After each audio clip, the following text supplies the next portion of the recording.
toutes les personnes qui regardent le podcast aujourd'hui, vous savez déjà comment réussir. Si ta vie elle est pas comme t'en as envie aujourd'hui, c'est ta faute. Tu es juste en train de te trouver toutes les excuses et de surcomplexifier la chose parce que t'as peur de passer à l'action. Même si t'as des difficultés dans ta vie, c'est à toi de prendre tes responsabilités. Tu es le seul et unique responsable de ton succès. Et arrête de trouver toutes ces petites difficultés pour justifier le fait que tu fous rien. C'est pas grave si aujourd'hui t'as pas la vie que t'as envie. Parce que si tu fais ce qu'il faut, tu peux la changer. Tu sais moi ce que je t'avais dit à l'époque? Je sais pas comment, je crois que c'est impossible de faire plus que 200 000 € par mois.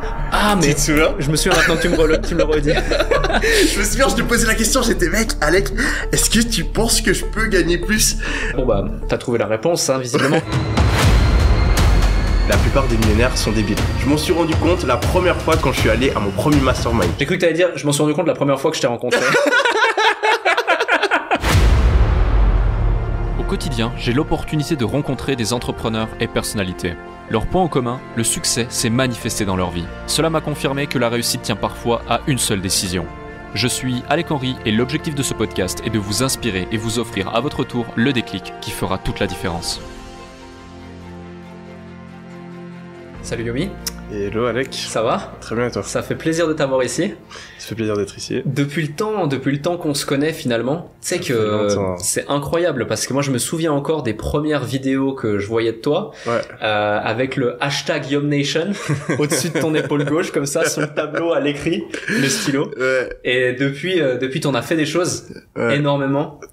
Outre les milliers de personnes, dizaines de milliers de personnes que t'as pu aider, les dizaines de millions que t'as généré, les centaines de millions de vues que t'as cumulées sur YouTube, etc. Et même une des toutes premières vidéos que je t'ai vu faire, c'était dans les bureaux à Versoix, à l'époque, où j'avais utilisé le carton de mon matelas gonflable, parce que je dormais au bureau pour caler le truc. Je m'en souviens. Tu te souviens de ce carton? Je m'en souviens. Bah, c'est là qu'on s'est rencontrés la première fois. C'est là qu'on s'est rencontrés la première fois, où je t'ai regardé comme ça, également. mais ouais, c'est top. Et bon, s'il y a 2-3 personnes qui écoutent ce podcast ou qui regardent cette vidéo qui ne te connaissent pas encore, est-ce que tu peux rapidement te présenter, puis ensuite, on va pouvoir enchaîner. J'ai pas mal de sujets super intéressants à aborder avec toi. Yes, bien sûr. Je m'appelle Yomi, j'ai 26 ans. Et je suis un entrepreneur depuis 4-5 ans. Je me suis lancé avec une agence de marketing digital de base. Ensuite, j'ai basculé dans le e-commerce et j'ai commencé à en parler sur Internet. Très vite, ma chaîne YouTube s'est développée et j'ai une audience toujours plus grosse dans le monde francophone. Et voilà, c'est ces business-là que je poursuis depuis ces années. Ok. Est-ce que tu peux en dire plus sur tes business en particulier? Yes. Alors, j'ai 3 business principaux aujourd'hui. Je vais avoir des activités e-commerce. Je vais avoir une entreprise de formation qui s'appelle Mindio. Donc j'ai une formation e-commerce de base, mais là on est en train de développer en créant des formations sur d'autres thématiques. Et j'ai un logiciel qui s'appelle Minea qui aide les e-commerçants à trouver des produits et à espionner leurs concurrents au niveau des publicités. Ok, donc ouais, t'as un écosystème e-commerce et énormément d'outils autour pour aider ceux qui veulent en tirer profit. Yes. Le message vraiment que tu incarnes aujourd'hui, c'est surtout gagner sa vie grâce à un business en ligne, gagner sa vie sur Internet. Je me souviens dans un podcast que j'ai écouté également, tu parles de cette fois où tu pensais avoir raté ton examen, limite tu pètes un plomb, tu te dis vas-y, je vais acheter cette formation, une formation de Tai Lopez ou je sais plus qui, voilà. Et là tu démarres ton business en ligne, tu te donnes cette chance finalement et tu tentes ta chance par rapport à ça. Est-ce que tu penses que si tu n'avais pas fait ce premier pas, tu en serais là aujourd'hui? Non, probablement pas. Et c'est pour ça que, et ce qui est assez drôle, c'est pour ça que j'aime raconter cette histoire, c'est que je l'ai fait uniquement parce que j'étais dans un état psychologique très bizarre. J'étais à moitié en train de faire une crise de panique parce que je pensais que j'avais foiré mon examen et c'était super important pour moi à l'époque. Et j'ai pété un câble et j'ai acheté une formation et ça m'a obligé à me lancer dans le business. Probablement que si j'avais pas eu cette phase où je pète mon câble, j'aurais jamais osé passer le pas. Donc c'est un petit peu par hasard que je me suis fait prendre dans ce monde du business, et contrairement à ce que les gens pourraient penser, j'ai jamais été quelqu'un qui aimait prendre des risques, qui osait faire des choses. J'ai toujours été plutôt sur la retenue, et c'est uniquement dans ce petit moment de folie que j'ai basculé dans le monde de l'entrepreneuriat. Donc si je l'avais pas fait à ce moment-là, Peut-être que j'aurais fini par le faire parce qu'aujourd'hui, l'entrepreneuriat est à la mode, il y a de plus en plus de personnes qu'on parle sur les réseaux, il y a de plus en plus de personnes qui le font. Mais c'est vrai que je me suis lancé à un moment où c'était moins le cas. Ouais. Et je me souviens à l'université, les gens me regardaient bizarrement. C'était pas du tout normal d'avoir un side hustle, d'avoir un petit projet, un petit business comme plein de gens l'ont aujourd'hui. Tout le monde à l'université était uniquement focus sur ses études et tout le monde pensait que lancer un business quand on était jeune, c'était quelque chose de bizarre. Donc je pense pas que je me serais lancé aussitôt si j'avais pas eu ce petit moment de folie, non. Et j'en profite justement pour rebondir sur ça. Comment tu faisais pour gérer les deux entre tes études, ta vie universitaire au quotidien, sachant qu'en plus après t'as fait aussi une partie de ton cursus à Harvard avec un échange scolaire ou en tout cas la possibilité d'y aller, et à côté tu développais ton business justement. Comment est-ce que tu faisais pour gérer les deux? Parce qu'aujourd'hui on a beaucoup de gens, de par le fait que c'est un peu à la mode, qui veulent faire plusieurs activités, mais l'une des problématique qui est omniprésente, c'est j'ai pas forcément le temps, ou ça va pas assez vite, ou ok je commence à gagner un peu d'argent, est-ce que j'abandonne totalement mes études? Tu t'es probablement posé ces mêmes questions, t'as dû les recevoir des milliers de fois. Comment tu t'y es pris? Alors déjà faut comprendre l'enchaînement. Il y a plein de gens aussi qui sont confus, qui se disent ah mais Yomi il a réussi dans le business parce qu'il a étudié à Harvard, ah mais il était déjà riche avant, il s'est payé des études à Harvard. Non, pas du tout. En fait je suis allé à Harvard pendant ma 3e année universitaire, donc vers la fin de mon cursus universitaire, et à ce moment-là j'avais déjà des business qui fonctionnaient. C'est d'ailleurs pour ça que j'ai été accepté, probablement parce que j'avais 21 ans et j'avais plusieurs business qui faisaient des centaines de milliers d'euros par mois. Donc ça a été un des points que j'ai pu mettre en avant dans ma lettre de motivation qui m'a permis d'être accepté. J'ai fait ce qu'on appelle un visiting undergrad students programme. Donc c'est un programme d'échange. C'est pas la summer school. Il y a des gens sur internet qui essaient de dire que oui, t'es allé à Harvard, t'as juste payé, c'est super facile, t'es allé pendant l'été, n'importe qui peut le faire. Non, rien à voir. Les taux d'admission sont presque les mêmes que pour faire un diplôme à Harvard. C'est de l'ordre de quelques pourcents, 1, 2, 3, 4%. Donc c'est très très très compétitif. Il y a très peu de places. Il y a genre 40, 50 places par an maximum, et des milliers de personnes qui veulent être acceptées. Donc j'ai été accepté uniquement parce que j'avais les meilleures notes dans mon université, j'avais un bon CV, j'avais fait l'armée, j'avais fait une maturité bilingue, j'avais fait une bonne lettre de motivation, j'étais assistant pour mes profs, donc ça a été un gros travail d'être accepté. Mais ça, j'ai pu le faire que en 3e année universitaire. En fait, si tu veux avoir tout l'enchaînement, je me suis lancé à l'université, les 6 premiers mois, j'avais pas de business, rien. Mon premier examen tombe en janvier. Là, je crois que j'ai foiré. J'achète ma première formation. Et donc, j'ai commencé à lancer mon premier business, qui était une agence de marketing digital, en première année, donc le 2e semestre de ma première année universitaire. À ce moment-là, c'est très compliqué parce que j'ai très peu de temps. Et il y a pas de secret, j'ai taffé comme un ouf. Et le gros truc qui m'a permis justement de tout gérer en même temps, parce que je suis étudiant, j'ai envie d'avoir les meilleures notes pour pouvoir aller étudier à Harvard. En plus de ça, j'ai un emploi à 40%, je suis assistant envers 2 professeurs. En plus de ça, j'organise des soirées en boîte de nuit. Et ensuite, après, je dois lancer mon business. Et je vis tout seul, donc je dois me faire à bouffer, je dois ranger chez moi, etc. Donc la seule chose qui m'a permis de tout gérer, c'est la loi de Pareto, c'est tu fais le 20% qui te permet d'avoir 80% de résultats. Je l'ai utilisé à fond dans mes études, où je faisais uniquement ce qui était nécessaire pour avoir les bonnes notes à l'examen. J'allais pas en cours, c'était plus rapide pour moi d'apprendre en travaillant depuis chez moi. Je faisais pas de résumé de cours, ce que tous les étudiants font, alors que c'est complètement inutile dans beaucoup de matières type maths, économie politique, statistiques, etc. Ce qu'il faut savoir faire, c'est faire des exercices. Donc je faisais que les séries d'exercices, et s'il y a quelque chose que je comprends pas, là je vais regarder mon cours. Mais je passe pas des heures à lire mon cours, à faire des résumés avec du stabilo comme tout le monde le fait. Ça, j'avais pas le temps, je pouvais pas le faire.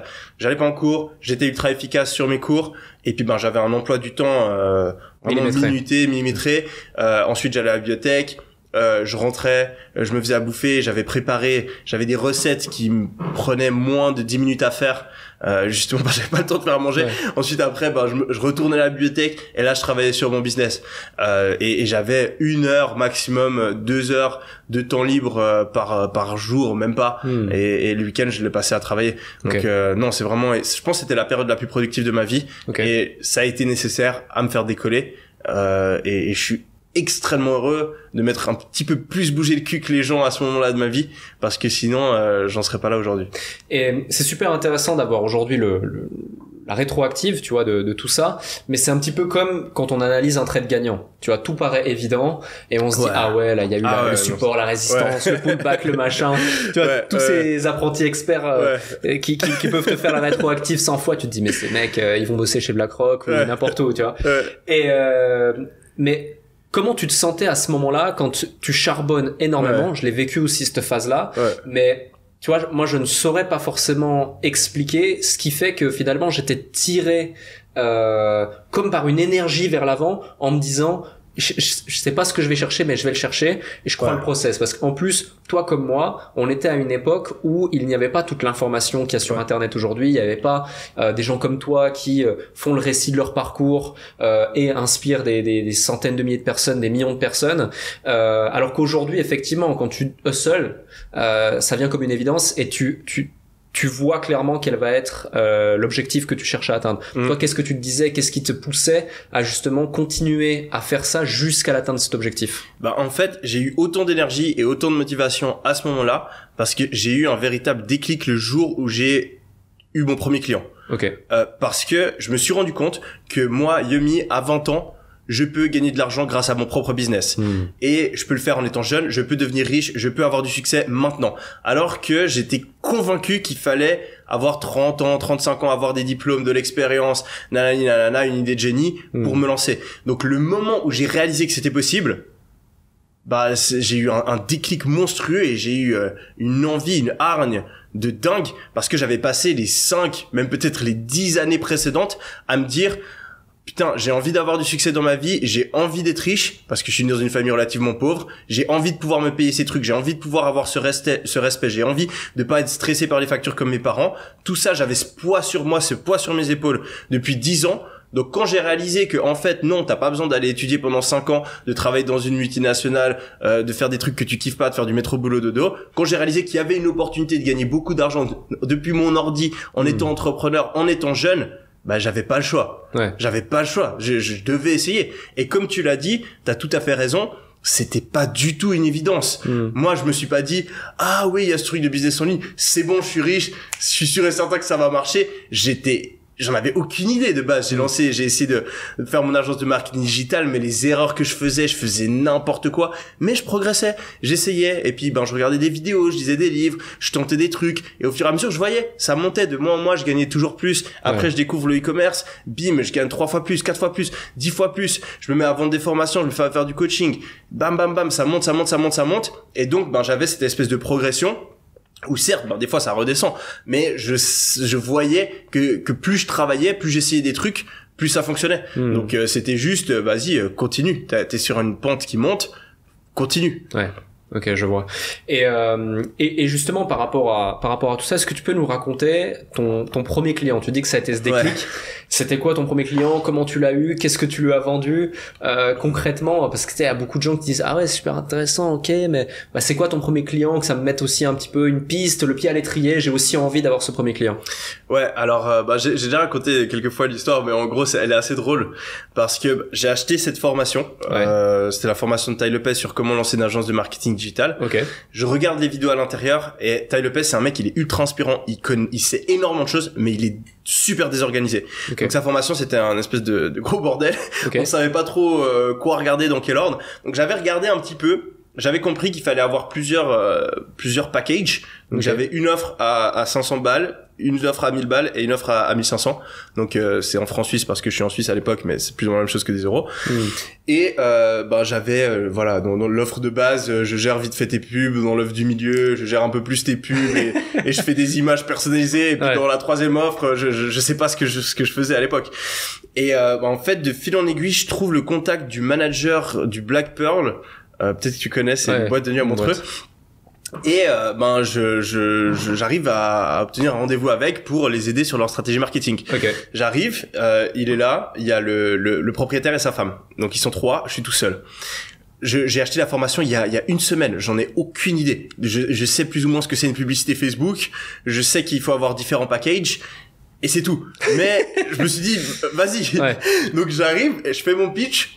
Et j'arrive assez bien à parler, donc j'ai cette chance où j'arrive assez bien à pitcher la chose au talent. Donc je fais mon pitch, je lui dis que il y avait je sais plus le millésime c'était leur boîte d'à côté et j'étais là, regardez le millésime, eux ils font des pubs Facebook, ils sont en train de prendre tous vos clients et donc j'appuie là-dessus à fond sur la douleur. Et je vois vraiment que ça résonne avec eux, ils sont en guerre contre le millésime, donc ils sont là ouais et ça résonne et donc je me dis allez Yummy, ça se passe bien, tente un truc de ouf, tu leur proposes 1500 balles. Ouais. Parce que pour moi, et je sais, je le vois tous les jours, j'ai des potes qui lancent des agences ou qui sont freelance. Le plus gros problème qu'ont les gens quand ils commencent, c'est demander à être payés à leur juste prix. Ils comprennent pas que savoir faire des pubs, savoir faire du montage vidéo, savoir faire du graphisme ou je ne sais pas quoi, ça vaut énormément d'argent pour un business. Ils comprennent pas que un business comme le Black Pearl par exemple, il brasse, je sais pas, des dizaines de milliers d'euros par mois et que pour eux, payer 2000-3000 balles, si en contrepartie ils ont des clients en plus, ils s'en foutent. Totalement. Mais nous on a cet esprit où on a l'habitude d'être payé comme des esclaves pour travailler au temps qu'on passe et on se dit bon, si je travaille que 1 ou 2 heures, ça doit valoir 200, 300, 500 euros par mois, pas plus. Alors qu'en réalité, tu peux demander 2000, 3000 balles.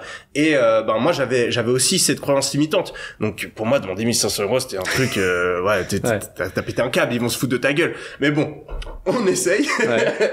Et là je regarde dans les yeux, je suis là et vraiment je me souviens, ma voix elle a tremblé quand je l'ai dit. J'étais là, mais 1500 francs suisses. Et là ils me disent, ils se regardent même pas, ils disent OK, ouais, tu commences quand? Et là, j'ai le seum. Tu te dis, putain, pourquoi j'ai pas dit 2005? Exact. Mais j'ai le seum, mais en même temps, je suis trop heureux parce que j'étais sûr qu'ils allaient me dire non. Ok. Et donc j'ai ce premier client. Ensuite après j'ai eu comme deuxième mes clients un restaurant, un restaurant chinois à Lausanne. Lui par contre il me négocie hardcore. J'arrive pas à lui demander plus que 700 ou 800 francs suisses. Okay. Et puis après j'ai aussi travaillé pour le D à Lausanne, donc une autre boîte. Et voilà, j'avais mes 3 petits clients et je les gérais, je gagnais 3000 euros par mois, quelque chose comme ça, avec mon pote Cédric de l'époque. C'était pour la Suisse, c'est pas un truc de fou, hein. Tu te payes pas grand chose. Mais j'ai eu ce déclic en mode, ça marche. Ouais. Les mecs là qui parlent de business sur internet, ça marche. Il y a tout le monde qui croit que c'est des conneries, ils te vendent une recette miracle. Alors c'est pas facile, certes, la plupart ils vont te faire croire que tu vas réussir rapidement, mais ça marche. C'est possible. Et moi aussi je peux le faire.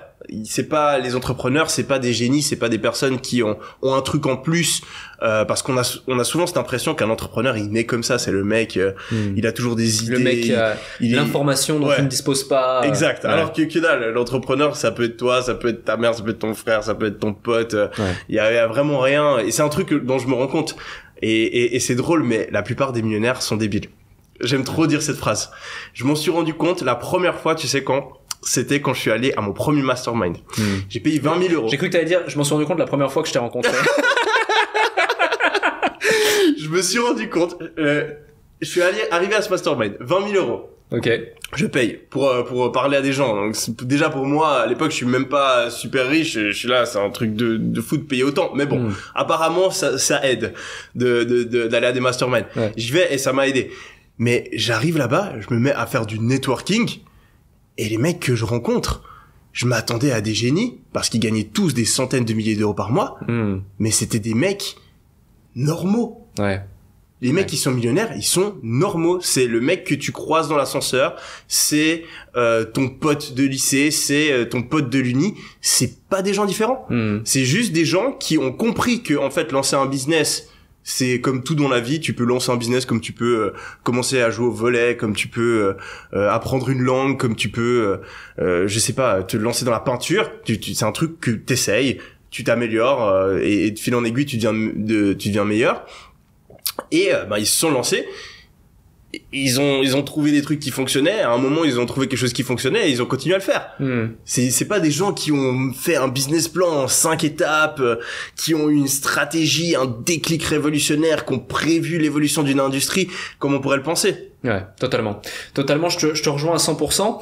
Et avant qu'on aille vraiment dans le sujet du business, de différentes choses, j'ai 2 grands sujets à vouloir aborder avec toi. Le premier qui est un sujet un peu à débat parce qu'on entend tout et son contraire sur internet. Tu sais, beaucoup de gens mettent en exergue le fait que pour réussir, il faut avoir à un moment donné de sa vie eu un parcours difficile ou une enfance douloureuse ou des choses comme ça. Et toi, je sais que dans plusieurs podcasts ou interviews, tu évoques le fait que tu as eu une enfance plutôt ordinaire, que t'as pas vécu des trucs incroyables et extrêmement malheureux. Au contraire, même si t'étais pas non plus dans le foyer le plus riche de Suisse, tu manquais pas forcément de tout et t'étais tranquille quoi. Et du coup, la question, c'est que tu sais, souvent, certains entrepreneurs justifient leur succès par justement des moments douloureux ou des déclics qui vont faire que tu t'es au pied du mur, ou même encore voilà des downs extrêmement bas pour avancer. Et toi, j'ai pas identifié ce même pattern justement, et la question que je me pose, plus que de te dire est-ce que tu penses que toute personne normale pourrait réussir, pour moi la réponse est clairement oui à partir du moment où tu te donnes les moyens.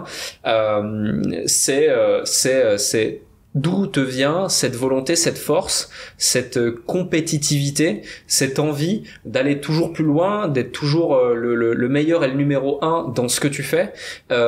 Et tu sais, être le numéro 1, avoir la volonté de l'être et être prêt à payer le prix pour l'être réellement et mobiliser l'effort pour l'être, il y a quand même un gap assez énorme, tu vois. Ouais. On passe de 99,9% des gens à 0,001% des gens. Et tu le sais aussi bien que moi, je pense. Ouais. Qu'est-ce qui, selon toi, fait que tu as ce truc en plus que certains n'ont pas et que tu as été en capacité de le manifester dans ta vie? Je pense... J'aime pas, je dis souvent que j'ai pas eu une enfance ou une vie spécialement difficile parce que j'aime pas me plaindre, et je sais qu'il y a toujours bien pire. Déjà, rien que le fait que de naître en Europe, pour moi, tu peux pas dire que t'as eu une vie difficile dans 99% des cas.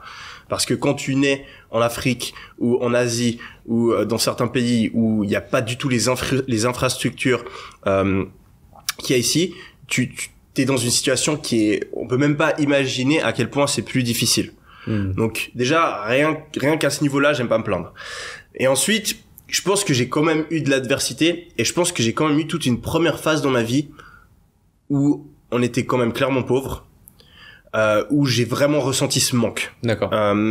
J'ai vraiment eu ce contraste avec où je vis dans un pays relativement, enfin un pays même très riche comme la Suisse, et où je fais pas partie de la classe moyenne. On était clairement en dessous de la classe moyenne, et où je vois qu'il y a des gens qui ont une vie différente.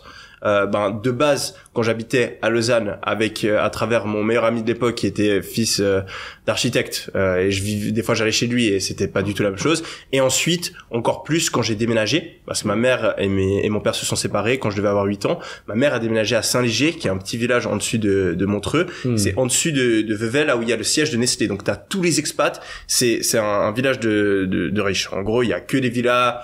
Tout le monde est riche là-bas. Et je me souviens, nous on était les seuls où c'était plus difficile financièrement. Donc je pense qu'il y a peut-être un moment où je me suis dit ouais, j'ai envie d'être respecté, j'ai envie d'avoir le même niveau de vie que mes potes, voire de les dépasser.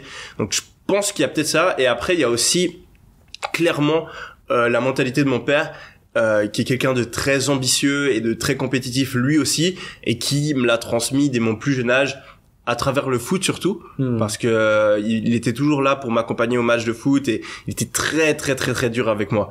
Je me souviens une fois, on rentre d'un match de foot, et moi j'avais fait un bon match, donc j'étais assez content, mais on avait perdu, et je me plaignais de l'arbitre. J'étais là parce que l'arbitre avait pas sifflé un penalty, ou je crois qu'il avait donné un carton rouge, pas du tout mérité, ce qui nous avait fait perdre le match. Et je me plaignais avec mon pote parce qu'on était 3 à l'arrière, il y avait mon frère, un autre pote, et mon père il conduisait devant. Et j'étais là, ouais, mais cet arbitre, mais machin. Et là, mon père, il pète un câble. Des fois, mon père, il pète un câble. Et il devient très sérieux très rapidement. Et il me regarde, il fait, c'était quoi le score? Et je suis là, 1-0, mais l'arbitre, c'était quoi le score? Et il me crie vraiment dessus. Et il m'a fait pleurer devant mon pote. Donc c'était la honte. Mais en fait, ce qu'il essayait de m'expliquer, c'est, on s'en fout de l'arbitre. Tu peux avoir toutes les excuses que tu veux. T'as perdu. Et il m'a montré le score sur le site officiel. Il était là, regarde le score. C'est 1-0, t'as perdu. Donc tes excuses, tu les ranges, et c'est à toi de réussir à gagner, même si l'arbitre, il siffle un truc qui est faux. Et je pense que dans la vie, j'ai aussi gardé cette mentalité. Et je vois tous les jours des gens qui se plaignent, ouais, mais j'ai pas un bon métabolisme, c'est pour ça que au niveau de mon corps c'est pas top. Ouais, mais j'ai des mauvaises notes parce que j'ai une mauvaise mémoire. Ouais, mais je peux pas lancer un business parce que j'ai un petit capital. Oui, t'as des avantages. Oui, je suis pas en train de dire que c'est parfaitement équilibré. Bien sûr qu'il y a des gens qui ont plus de chance que toi. Bien sûr qu'il y a des gens qui partent avec un point de départ beaucoup plus facile. Mais il y a des gens qui partent avec un point de départ bien plus difficile que le tien et qui réussissent à aller bien plus loin que toi. C'est Donc clair. tes excuses, tu les ranges et c'est à toi de gagner le match, même si l'arbitre il fait une faute. C'est à toi de lancer ton business, même si t'as pas d'argent au départ. C'est à toi de réussir à passer ton examen, même si t'es pas le mec le plus smart qui existe. Et dans la vie, et j'utilise toujours cet exemple, une gazelle, si elle trébuche et qu'elle se fait bouffer, elle est morte. C'est pas sa faute, mais elle est morte. C'est clair. Le monde, on a rien à foutre de tes excuses. Tout le monde a des excuses, mais c'est à toi de les surmonter parce qu'au final, on retient juste le score du match. On retient juste, qui a gagné, qui a perdu, où est-ce que t'en es dans ta vie. Et c'est à toi de gérer ta situation. Tout ça pour dire que mon père, il m'a éduqué en mode, tu veux faire de grandes choses, va falloir taffer. Et il faut vouloir faire de grandes choses. Il faut avoir cette motivation. Il faut vouloir se dépasser. Et je pense que la combinaison de ce manque d'un point de vue richesse, plus l'éducation à la dure de mon père, plus potentiellement je pense quelque chose dans mes gènes, parce que je l'ai vraiment depuis que je suis gamin. Je pense que c'est un truc aussi qui vient naturellement. Il y a des gens qui sont plus ou moins compétitifs. Tout ça, ça m'a poussé à de base être à fond dans le foot, ensuite être à fond dans les études, et maintenant être à fond dans le business. Et oui, comme tu l'as dit, vouloir être le meilleur dans mes thématiques, etc. Toujours pousser plus loin, alors que j'aurais pu m'arrêter il y a bien longtemps. Tous mes objectifs que je m'étais fixés quand je me suis lancé de base, je les ai dépassés depuis longtemps. Mais je travaille tout autant qu'il y a 3 ans, parce que je pense qu'au final, ce qui me motive le plus, c'est progresser et aller toujours plus loin et me challenger en fait au final. Ah non, c'est clair. Je pense même qu'aujourd'hui tu travailles plus finalement parce que t'as acquis l'expérience nécessaire pour pouvoir n'être présent que sur des tâches à effet de levier qui ont vraiment de la valeur. T'as des équipes, t'as des ressources. Je pense que je travaille moins en termes d'heures, mais clairement que le résultat de mon travail a un impact. C'est ça. 10 fois, 100 fois plus grand que. Totalement. Qu'au début. Totalement, c'est là où je voulais en venir, tout à fait. Un autre sujet, c'est au niveau de l'armée suisse. Donc, t'as grandi en Suisse, tout comme moi également. On sait tous les deux que le service militaire suisse, il est obligatoire. Il y a certains trucs qui sont un peu drôles dans ce service, même s'il faut le prendre en sérieux, bien sûr, parce que c'est quand même très sérieux. Moi, ça m'a inculqué énormément de choses. J'ai une question pour toi, t'as choisi d'aller à Izone. Donc c'est où il y a les parachutistes, armée de terre, c'est le truc le plus hardcore de l'armée suisse. Pourquoi avoir choisi ce truc spécifiquement, le truc le plus hardcore qui était possible de faire, alors que t'aurais pu trouver n'importe quelle planque qui est possible? T'as de nouveau cet esprit un petit peu compétitif, vouloir pousser le truc au maximum, mais je pense que la raison principale, parce que j'ai hésité tu sais, c'est obligatoire l'armée, mais il y a beaucoup de personnes qui se démerdent pour pas le faire. Tu fais semblant que t'es somnambule ou que t'as des problèmes mentaux ou que t'es très très très nul en sport et t'arrives à éviter tout ça. J'ai hésité à faire ça parce que c'est quand même 1 an de ta vie. Mais à l'époque, il y a un truc qui était super important pour moi. J'étais un peu coincé dans ce mindset, cet état d'esprit. Pour réussir dans la vie, faut que tu sois engagé dans la meilleure entreprise possible et que tu gravisses les échelons. Et je me suis dit, avoir fait l'armée, dans un CV, gradé, être allé dans les forces spéciales à Izone, c'est un truc qui va me démarquer. Et j'ai eu raison parce que au final je pense ça a pesé dans la balance pour aller à Harvard typiquement, et ça m'a appris tellement de choses. Donc je pense que c'était principalement ça qui m'a poussé à prendre cette décision à ce moment-là. Quelles sont les choses que justement l'armée t'a inculquées?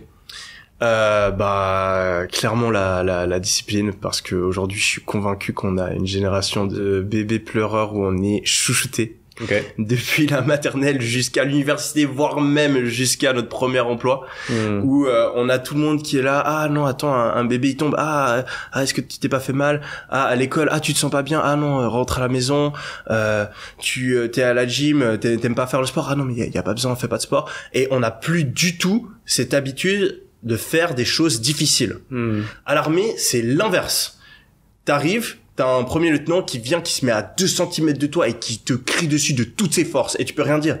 C'est pas comme à l'école où un prof il hausse le ton, on va écrire une lettre au directeur. Non, là, tu fermes ta gueule. et moi, ça m'a choqué. La première fois, t'es choqué. T'es là, waouh, t'as jamais ressenti ça. Ou ça, c'est une histoire que je raconte à chaque fois. Première semaine ou deuxième semaine à l'armée, on a notre premier lieutenant. On est dans un ravin, on doit descendre en rappel pas en rappel, mais on a une corde pour descendre. Et le mec, il nous explique, il dit, tu prends cette corde comme ça, là, et tu descends. Et il descend. Et imagine-toi, tu fais du sport à l'école ou t'es en course d'école, je sais pas quoi, il y a un truc légèrement dangereux, on te parle pendant 10 minutes des trucs de sécurité, il y a 5 personnes qui sont là pour te tenir. Non, le mec, c'est ultra dangereux. Il explique en 2 secondes, il se tire en bas et il crie « Suivant !» Et là, on se regarde tous et on se pisse dessus, personne n'ose descendre. Il y a 3 mecs qui se sont cassés la cheville sur ce truc. Okay. C'est peut-être un petit peu too much, mais t'apprends que au final tu peux faire des trucs, tu peux prendre des risques dans la vie et il va rien se passer. Et vraiment ça c'est un truc que l'armée m'a appris, c'est tu dois passer à travers la douleur, tu dois passer à travers l'inconfort si tu veux obtenir le succès. Si tu veux avoir une vie que la plupart des gens n'arrivent pas à atteindre, tu dois faire des choses que la plupart des gens ne sont pas prêts à faire. Et cette discipline-là, ça m'a aidé dans tout. Parce que aujourd'hui, quand j'ai pas envie de me lever le matin, je me rappelle qu'à l'armée, je me levais le matin à 4h du mat. Mon sac de couchage, il était trempé. Je devais aller faire la garde et j'allais travailler toute la journée à être complètement épuisé, porter des sacs d'eau et ramper par terre alors que je n'avais pas du tout envie. Donc sortir de mon lit le matin, au final, bon, c'est pas si grave. Quand j'ai envie d'arrêter de travailler, je me dis Yomi, t'es assis, c'est confortable. Imagine-toi, tu pourrais être en train de courir, recharger ton arme, machin. Et ça m'a vraiment donné un contraste incroyable pour voir ce dont je suis capable et voir que et me renforcer parce que pour moi la force de caractère elle est forgée à travers l'adversité. Et dans notre société actuelle, avec ma génération 18-30 ans, on est tous faibles parce qu'on n'a jamais eu, la plupart d'entre nous, on n'a jamais eu quelque chose de difficile à surmonter et donc on n'a pas de force de caractère. Et c'est pour ça que t'as des mecs qui ont 25 ans, ils se retrouvent dans leur premier emploi et ils sont perdus, ils ont peur parce que toute leur vie ils ont été chouchoutés. Ils ont jamais pris une décision difficile de leur vie, ils ont jamais eu à faire preuve de courage, ils ont jamais eu à souffrir pour obtenir quelque chose, donc ils sont complètement perdus. Et ben c'est pour ça que l'armée c'est un truc de ouf, ça devrait être. Moi je détestais le fait que ce soit obligatoire quand j'ai dû aller le faire, mais je pense que c'est très très très positif et je suis pas le seul à le penser, je pense que toi aussi, je pense qu'énormément de personnes qui sont allées à l'armée ont aujourd'hui une personnalité, une force de caractère complètement différente que s'il l'avait pas fait. Ouais, je te rejoins concernant la force de caractère. Ce que tu dis en fait est aussi triste que ça n'est réel, parce que tu prends l'exemple des gens à 25-30 ans qui se retrouvent dans un job qu'ils n'aiment pas et une vie qu'ils n'aiment pas, mais le problème c'est que ça atteint toute leur vie, même leur perso. Et du coup ils osent pas s'affirmer également autour de leur famille, autour de leurs proches, autour de leur femme, quand c'est une femme autour de leur homme, etc. Et c'est vraiment très problématique. En fait, on voit l'inconfort comme quelque chose de négatif qu'on ne devrait pas subir ou sentir. Alors que l'inconfort, c'est quelque chose de naturel et il faut passer à travers l'inconfort pour souvent obtenir pas mal de choses. Il faut oser avoir une discussion difficile pour pouvoir améliorer ta relation. Il faut oser lancer un business alors que t'as peur pour pouvoir derrière peut-être avoir une perspective de vie qui est meilleure. Il faut oser potentiellement changer de carrière même si ça te fait peur pour trouver quelque chose que tu kiffes. Et on a ce gros problème, comme tu l'as dit, de mecs de 25-30 ans qui sont encore des enfants et qui n'ont jamais été réellement confrontés à l'inconfort. C'est ça, totalement. Un autre sujet totalement différent, c'est au niveau de ta croissance. Donc t'as lancé ton business, t'as fait tes publicités pour 2-3 boîtes et 2-3 petites boîtes en Suisse. Et des gros changements. Voilà, ça se passait très bien. Et en plus, je me souviens de ces bureaux de ton agence à Lausanne. Tu m'avais invité une fois, on avait pris l'ascenseur et tous les bureaux blancs dans les premières vidéos, avec le fameux tableau et hashtag YoMNation. À l'époque. Non, je me souviens pas ce que tu m'avais dit. Je sais pas comment. Je crois que c'est impossible de faire plus que 200 000 euros par mois. Ah, mais. Tu te souviens? Je me souviens maintenant que tu me le redis. Je me souviens, je te posais la question, j'étais mec, Alec, est-ce que tu penses que je peux gagner plus? Et c'est vrai, fait, au final, c'est vrai, c'est drôle, ça t'a marqué. J'étais bloqué là-dessus. Ouais, ça t'a marqué cette question, mais c'est vrai que maintenant que tu me le redis, effectivement. Et bon bah, t'as trouvé la réponse, hein, visiblement, et sans moi qui plus est. Mais justement, moi la question que je me pose, c'est comment t'as su gérer, outre la visibilité, les avantages et les inconvénients que ça peut avoir, cette croissance en termes de chiffre d'affaires, également en termes de bénéfices. Aujourd'hui, c'est plusieurs dizaines de millions d'euros que tu as généré ces dernières années. À l'âge de 25-26 ans, tu as 26. C'est assez énorme, c'est considérable. Rares sont ceux qui peuvent affirmer avoir ces résultats. tout le monde en a conscience, ne serait-ce que quand tu vois les dizaines de milliers de personnes dans ta formation, tu fais rapidement le calcul, une règle de 3, 10-15 000 personnes, je sais pas, dans ta formation, tu vois que ça a généré pas mal de résultats. Tout ça s'est fait assez rapidement quand même. Comment t'as géré en fait le fait de voir arriver sur ton compte des sommes considérables d'argent, plus même encore que tu n'aurais pu l'imaginer il y a de ça encore 2, 3, 4 ans auparavant?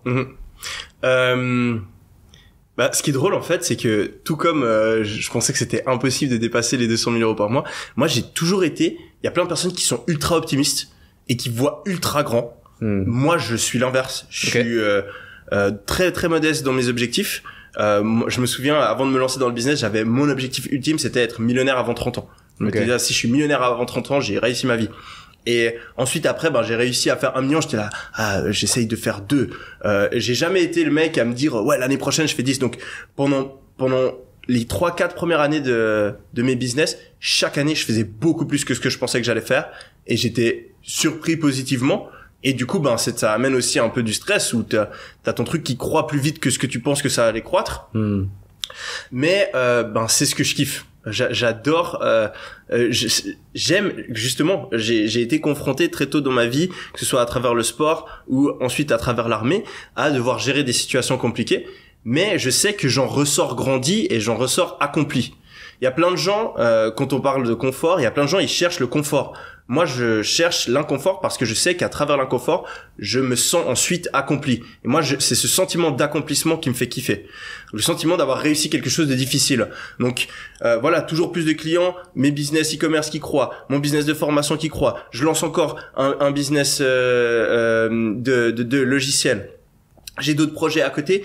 C'est souvent, je me sens submergé, mais je kiffe. Je préfère de loin avoir trop de trucs à gérer et devoir un peu courir dans tous les sens, être le plus productif possible, devoir recruter des gens, mettre des process en place, peut-être foirer des trucs parce que j'ai trop de trucs sur mon assiette et que j'arrive pas à tout gérer en même temps.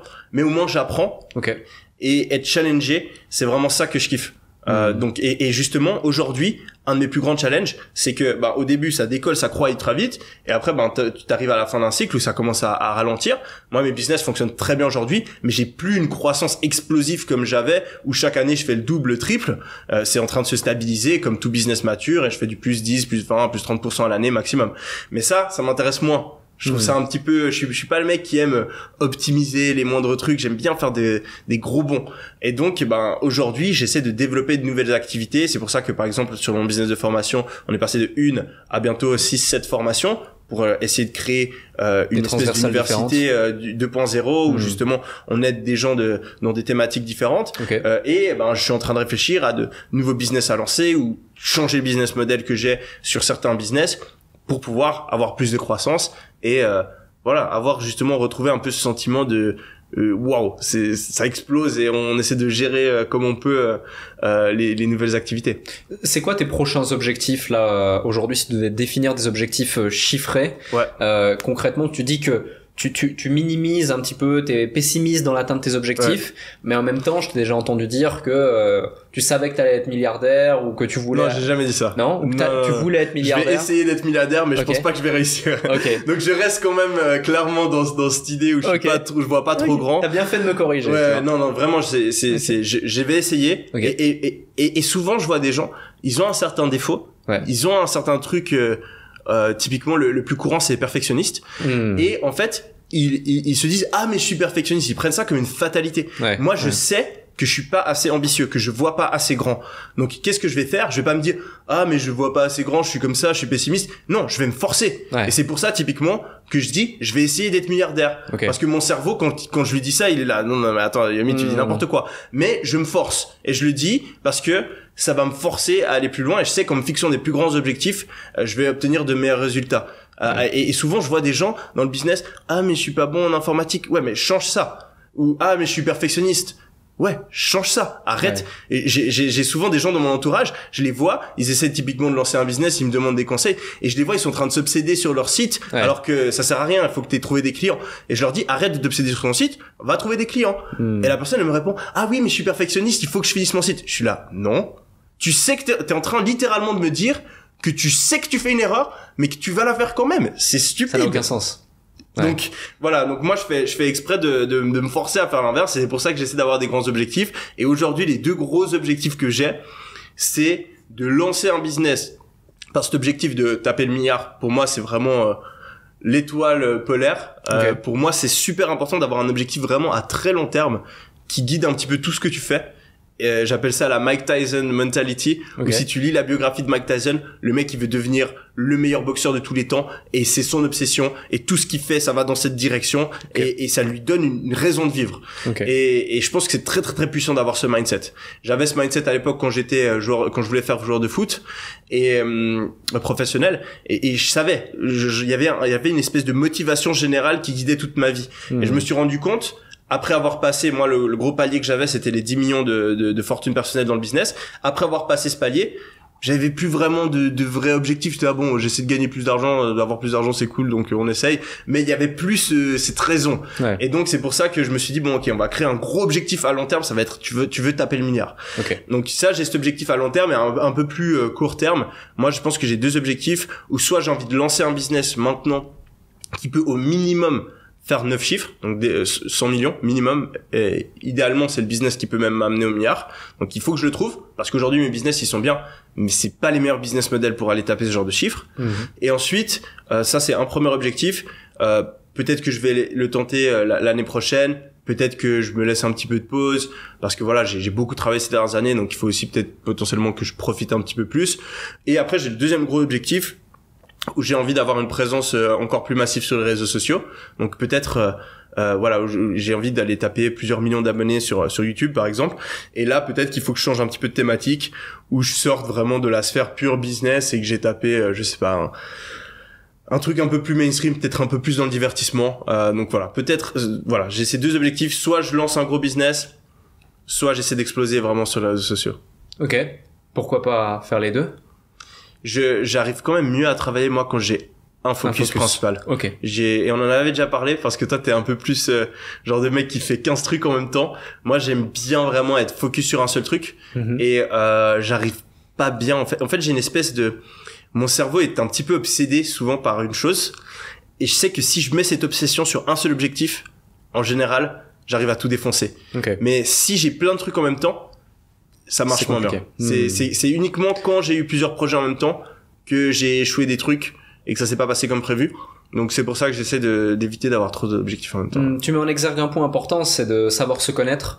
Moi typiquement, je sais que je suis stimulé quand je vais dans une même journée pouvoir travailler sur plusieurs projets en même temps, réfléchir à ça en même temps, connecter les points, utiliser des ressources d'ici pour là, un contact de là pour ici, et ça c'est important pour moi. Et toi typiquement t'es dans un schéma inverse, et finalement les 2 schémas mènent à la réussite. Et ça qui est important aussi, c'est dans l'entrepreneuriat, c'est que chaque élément te permet, si tu les adaptes à ta personnalité, à toi, de quand même aboutir à tes résultats et tes objectifs.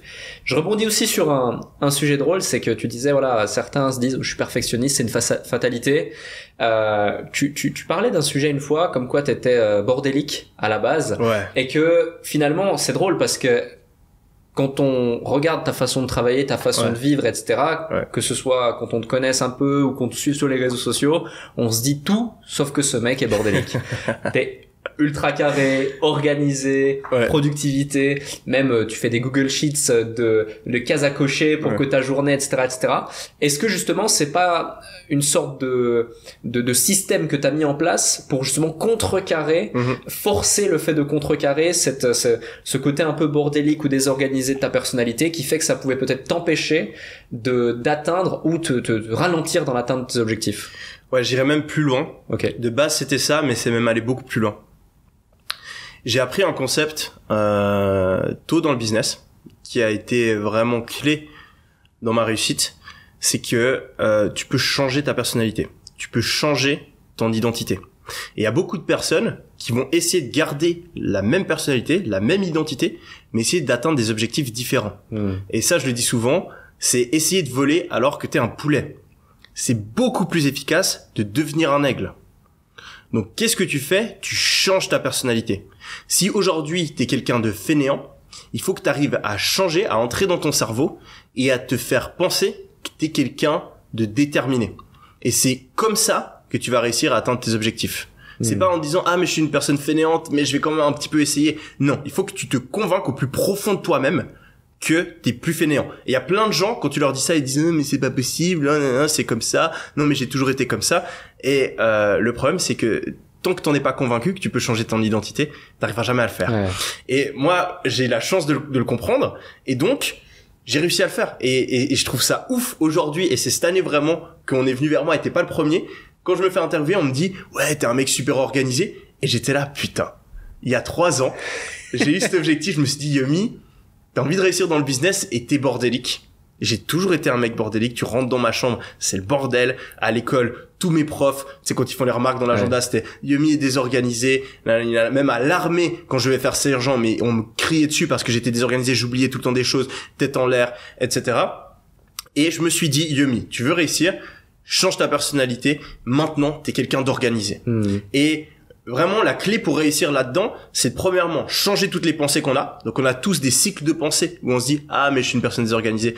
Mais je préfère, je sais me repérer dans mon bordel. Tous ces trucs-là, on les enlève et on les remplace par des pensées inverses.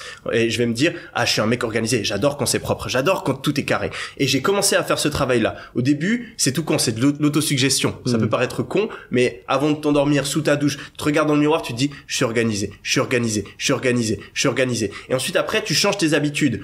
Moi, ma chambre elle était toujours bordélique, je me suis mis à toujours ranger ma chambre. Première chose que je faisais le matin, c'était faire mon lit. Et j'ai appris à apprécier le fait que ce soit bien rangé, le fait que ce soit organisé, le fait de faire des beaux fichiers. Quand tu rends un truc, il faut que ce soit carré. Et peu à peu, c'est venu. J'ai été de plus en plus organisé. Et 3 ans plus tard, je suis un modèle d'organisation où il y a des gens qui sont là, mais comment tu fais pour être aussi organisé dans ta vie? Alors que je suis parti du pôle opposé. Ouais, c'est ça. Et aujourd'hui, je suis, donc de base, je disais cette phrase pour essayer de me convaincre. Je suis une personne organisée, je suis une personne organisée. Et aujourd'hui, je pense vraiment que je suis une personne organisée. Et tu viens chez moi, ma chambre elle est rangée, mon salon il est rangé, j'ai tout dans ma journée, je remplis des fichiers, où je mets chaque habitude, chaque tâche que j'ai fournie. Mon business, il y a plein de process en place, c'est super clean. Et ça, c'est grâce à cette putain de loi de l'attraction qu'on utilise pour changer son identité, et ça marche. Si t'en es convaincu, ça marche. C'est ça. C'est super drôle que tu parles de ce concept justement de changement d'identité, croyance, comportement, concept de soi. Parce que ça fonctionne dans tous les domaines de ta vie. Et 2, j'évoquais exactement ce sujet avec les mots que t'as employés pas plus tard qu'hier dans le cadre d'une conférence. Donc tu prêches un convaincu, et c'est vrai que toute personne qui aujourd'hui est dans une situation A et désire aller dans une situation B, ça commence par changer son état d'esprit, ses pensées, à la suite de quoi son comportement, tu l'évoques par les habitudes, et du coup ton concept de soi change naturellement. L'état d'esprit, les pensées, et surtout l'identité, vraiment s'identifier comme par exemple si t'es fumeur, pas te dire je suis un fumeur qui essaie d'arrêter de fumer, mais te dire je suis non fumeur, je suis un sportif, j'aime pas la clope. Les gens qui fument, c'est des faibles, et tu te forces à avoir ces pensées dans ta tête, et c'est 100 fois plus efficace que je sais pas la technique où tu te mets un truc qui pue sur tes mains, ou tu fais de l'hypnose. Après je sais pas, il y a des gens qui me font des très bons retours, mais je sais pas, toutes les autres petites stratégies que t'as pour arrêter de fumer qui marchent jamais. Un autre sujet, c'est plus niveau business. T'as évoqué tout à l'heure le prénom de Cédric, que j'ai déjà été amené à rencontrer plusieurs fois. Je sais que tu travailles aussi avec bon nombre de tes amis, notamment même quelqu'un avec qui t'as fait l'armée, il me semble, ou ton frère aussi. Donc t'as su constituer autour de toi vraiment une core team, une petite équipe de même pas dire de soldats, mais de généraux prêts à partir en guerre avec toi sur le terrain, sur le champ de bataille. Également sur le champ de bataille de la fête lorsqu'il faut fêter, j'ai pu remarquer. Mais justement, comment t'as su constituer cette équipe? Comment tu fais pour gérer ça et trouver l'équilibre entre le pro et le perso? Parce que des fois, travailler avec un membre de sa famille comme son frère, ou avec des amis avec lesquels on est très proche, est-ce que ça peut créer des tensions? Tu vois, c'est souvent la question qu'on va se poser, etc. Comment t'as fait justement pour trouver les bons compromis, les incentiver de la bonne manière, faire en sorte qu'ils se sentent valorisés à leur juste valeur, reconnus à leur juste valeur, pardon, et les garder sur le long terme, parce que maintenant ça fait des années que tu travailles avec eux. Vraisemblablement c'est quelque chose qui est super efficace pour toi et pour tes sociétés, vu les résultats que vous avez su mettre en place tous ensemble. T'as sûrement des clés, des trucs à nous partager là-dessus. Je pense que moi j'ai toujours été obsédé par le succès. Donc c'est pas forcément que l'argent, je pense que c'est le succès de manière générale. J'ai toujours eu envie dans tous les domaines de ma vie d'être le meilleur possible. Et aussi socialement, où pour moi ça a toujours été très important d'avoir de bonnes relations sociales. À certaines personnes j'avais envie d'être populaire, à certaines périodes, à une période de ma vie même, j'ai eu envie d'être populaire, donc j'ai essayé d'avoir le plus d'amis possible. Je me suis rendu compte que c'était pas forcément ce qui était le plus important pour moi. Et ensuite ça a transitionné où j'ai vraiment eu envie d'avoir un groupe d'amis très fort qui partagent les mêmes convictions et qui va pouvoir me tirer plus haut. Et donc j'ai travaillé dans cette direction où j'ai essayé de garder contact avec certaines personnes, faire connaissance. Je me suis mis dans des environnements où justement je pouvais rencontrer le type de personnes avec qui je m'entendais le mieux. Typiquement l'armée, tu rencontres des gens qui eux aussi sont disciplinés, eux aussi ont cette envie d'être meilleurs, de faire des expériences un petit peu en dehors de l'ordinaire. À travers l'université, à Harvard typiquement, tu rencontres des gens incroyables. Et j'ai essayé vraiment de garder contact et de créer ce noyau de personnes où on peut avancer ensemble. Je pense que c'est un truc qui manque à beaucoup de gens aujourd'hui, d'avoir un groupe de potes forts qui sont là pour toi, pour te soutenir, mais aussi pour te critiquer, pour te dire quand tu fais de la merde, pour te tirer vers le haut. Parce qu'un truc tout con, certaines de mes habitudes, c'est un de mes potes qui vient vers moi et il est là, ah ouais, t'as déjà essayé d'aller te balader? Moi, ça m'aide beaucoup. Et du coup, je le mets en place. Ou, tout d'un coup, je suis en train de me laisser aller dans ma routine. Et voilà, t'as un de mes potes parce qu'en plus on habite ensemble, ça dépend, en général on est toujours 3-4, j'ai un groupe de 8 potes et ça switch un petit peu. Et voilà, il y a toujours un gars qui est là pour venir me faire chier en mode ouais, ta routine, qu'est-ce qui se passe, et ça je pense que ça aide énormément d'avoir cet environnement. Donc voilà, j'ai fait cet effort là et ensuite pour on est potes de base, on est vraiment potes et tout ce groupe de personnes, c'est 8 personnes. Je les invite tous les ans à mon anniversaire, je paye tout et c'est pour les remercier de faire partie de ma vie. Et ces personnes-là, je les connais depuis avant. Je les connais depuis que je suis fauché. Je les connais avant que j'ai réussi quoi que ce soit dans ma vie. Donc je sais qu'ils sont pas là parce que j'ai des thunes ou parce que je suis connu ou parce que je ne sais pas quoi. Ils sont pas là par intérêt. Ils sont là depuis le début et j'ai une certaine relation avec eux que je pense jamais avoir avec des gens que j'ai rencontrés après avoir décollé. Et ça c'est super important pour moi, donc je fais l'effort de maintenir ces relations-là. Certains je travaille avec, d'autres pas. Certains j'ai travaillé avec pendant un moment, on a arrêté. Donc c'est pas forcément tous des personnes avec qui je travaille aujourd'hui. Il y en a qui ont lancé leur propre business de leur côté, mais on reste potes même si on travaille pas forcément ensemble parce qu'on sait à quel point c'est important et qu'on est vraiment une équipe de dingue. Et ensuite moi vraiment la règle pour pouvoir travailler avec des amis sans qu'il y ait de problème, c'est que je sépare complètement les deux.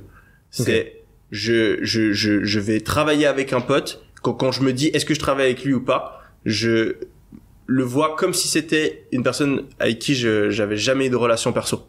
Donc quand tu te laisses pas biaiser par la relation perso que t'as, en général ça se passe bien. Et de même, quand il y a des problèmes, je l'aborde exactement la même chose que si j'avais pas de relation avec. S'il y a un problème, je vais lui dire comme je le dis à n'importe quel employé ou à n'importe quel associé avec qui j'ai aucune relation perso. Et justement, parce que j'ai fait l'effort de bien choisir mes potes, ils le comprennent. Et moi aussi, de même, je vais le comprendre. Et on arrive à séparer ces deux choses-là. Et c'est uniquement parce que on a cette maturité émotionnelle. Et c'est pour ça que je dis à chaque fois quand on me pose la question, est-ce que je dois me lancer avec un associé ou pas? Je dis, lance-toi, à moins que t'aies une personne vraiment parfaite pour t'associer avec, lance-toi tout seul. Si tu prends quelqu'un comme associé, c'est vraiment parce que c'est la personne idéale. Sinon, c'est mieux de le faire tout seul. Et j'ai la chance d'avoir plein de potes avec qui ça fonctionne très bien pour le business. Mais si ça avait pas été le cas, je me serais lancé tout seul, je me serais jamais lancé avec quelqu'un d'autre. Quand t'as démarré, t'étais seul ou t'avais déjà quelques-uns de tes amis qui sont où c'est venu progressivement au fur et à mesure? Ouais, alors mon tout premier business, j'ai lancé avec Cédric. Ok. Mon agent de marketing digital. Ensuite, après, il a arrêté. J'ai lancé mon deuxième business e-commerce avec Théo. Ensuite, après, quand j'ai lancé mon business de formation, Cédric est venu m'aider dessus. Et ensuite, après, Quentin, que j'avais aussi rencontré à l'armée, est venu nous aider sur le business e-com et sur le business de formation. Tom, qui est mon pote aujourd'hui, c'était notre première recrue en tant qu'employé. Je l'ai rencontré lors d'une de mes conférences au tout début, et puis il était aussi à HEC avec moi. Et puis après, mon frère, il l'a rejoint quand il a arrêté le basket parce qu'il était basketteur pro. Et ensuite, ensuite j'ai quelques autres potes avec qui j'ai travaillé, notamment Yann que j'avais rencontré à Harvard. Ouais, ok, intéressant. Et on a eu pas mal de discussions à un certain moment, je sais même plus quand c'était, ça devait être entre 2000 ça devait être il y a un an et demi, 2 ans, je sais pas, au téléphone, où t'étais en plein dans cette phase de recrutement de différents responsables pour certains pôles, t'étais vraiment en phase de croissance. Et j'ai remarqué quelque chose chez toi, c'est que autant pour des tâches on va dire sommaires du type faire une vidéo, faire des tunnels de vente, faire du copywriting, t'avais cette facilité à rapidement trouver des gens et puis savoir choisir et donc être efficace dans ton exécution pour pouvoir avancer. Mais typiquement pour des pôles très importants tels que un CMO, un CEO, etc. Tu t'es autorisé à prendre des semaines, si ce n'est des mois, si ce n'est peut-être plus, avant de trouver la bonne personne, parce que tu savais l'importance que ça avait de trouver cette bonne personne. Tu savais aussi l'importance que ça avait de mettre en place les bons process. D'où ça devient justement ce truc de cette maturité émotionnelle, mais aussi cette maturité professionnelle, d'avoir conscience de l'importance que ça a, et aujourd'hui la tranquillité, la sérénité d'esprit que tu as pour le développement de tes différentes structures. Je pense que c'est un des trucs qui a vraiment fait mon succès, c'est justement cette obsession avec la loi de Pareto, où tu définis le 20% qui te produit ces 80% de résultats et tu le fais vraiment bien. Le cerveau humain a des biais. Donc le cerveau humain fonctionne très bien pour certaines choses et très mal pour d'autres. Et un des biais qu'on a, c'est le biais de linéarité. On a l'impression que tout vaut la même chose, qu'il faut donner le même type d'effort dans toutes les choses qu'on fait. Alors que pas du tout. Il y a des choses qu'on peut faire très rapidement, comme ça, bâclées même, et il y a d'autres choses sur lesquelles il faut passer vraiment trop de temps, il faut s'obséder dessus. Et je pense que le recrutement, ça fait justement partie de cette deuxième catégorie de choses, surtout pour les postes à haute responsabilité. Et j'ai appliqué cette même stratégie dans mon recrutement. Et aujourd'hui, vraiment, on a un process de recrutement, mon gars. Je te jure, je pense, il est très, très, très, très, très, très, très bon. Et on arrive à obtenir, on a une équipe aujourd'hui qui est ouf, où aujourd'hui, je sais, et j'ai ce bonheur de pouvoir savoir que je ne réponds à personne pendant 2 mois. Je vais retrouver le business mieux que quand je suis parti. Je vais avoir gagné plein d'argent, même si j'ai rien foutu. Parce que j'ai un CEO de malade, j'ai une CO de malade, et dans chaque pôle, chaque truc qu'il faut faire, j'ai des mecs qui sont ultra déter et qui vont aller vraiment bien faire leur travail et essayer de pousser le truc au maximum. Et ça a été le cas uniquement parce que je me suis pas dit « Ah, je vais recruter ». Je me suis dit non, je vais recruter la meilleure personne, et je sais que si je prends peut-être beaucoup plus de temps en amont, je suis peut-être un petit peu lent, je prends du retard peut-être sur mes concurrents, sur d'autres personnes au début, ensuite je vais aller 1000 fois plus vite parce que j'ai la bonne équipe. Et c'est le cas aujourd'hui. On a vraiment galéré à trouver un CEO parce que c'est le poste le plus important, mais aujourd'hui on a un CEO qui est top. Et moi je suis toujours dans le business, mais l'endroit où j'apporte le plus, c'est pas manager les gens. Et c'est pas un truc que j'aime personnellement vraiment faire. Moi, j'aime faire de la stratégie, j'aime optimiser, j'aime aller penser leadership, innover et optimiser certains pôles, certains trucs. Mais j'ai pas envie d'être le mec qui est dans des meetings, qui est en train de surveiller le travail des gens, qui est en train de motiver les gens, etc. C'est pas ce qui me passionne le plus. Et donc, j'ai recruté quelqu'un d'autre pour le faire aujourd'hui sur mon business de formation. Sur mes business e-commerce, ça fait plusieurs années que de nouveau moi j'ai tout délégué, je fais presque pas d'opérationnel parce que moi ma grosse force c'est gérer le marketing, prendre des décisions stratégiques, mais c'est pas aller contacter des influenceurs, faire de la publicité ou gérer les problèmes de stock qu'on a. Pour mon business de logiciel, depuis le début j'ai jamais été dans l'opérationnel. On a pris des personnes qui étaient ultra bonnes dans ce qu'elles faisaient, on s'est associés, et moi mon gros taf c'est aider à la stratégie et aider sur le marketing, la visibilité du produit. Très intéressant. Aujourd'hui, vous êtes combien? Tout confondu, tous mes business confondus, 50. Ok. Sur le business principal au niveau de la formation, tu me disais 25, c'est ça? 25, ouais.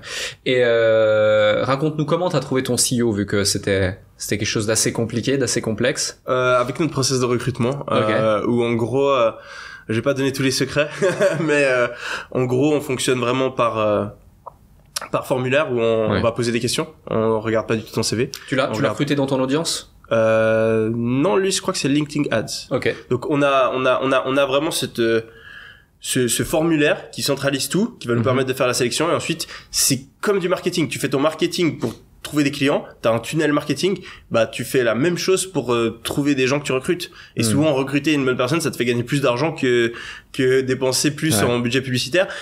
Ou au contraire, recruter la mauvaise, ça t'en fait perdre encore plus que des campagnes qui ne fonctionnent pas. Exact. Et donc ce que t'as envie de faire, c'est avoir le meilleur.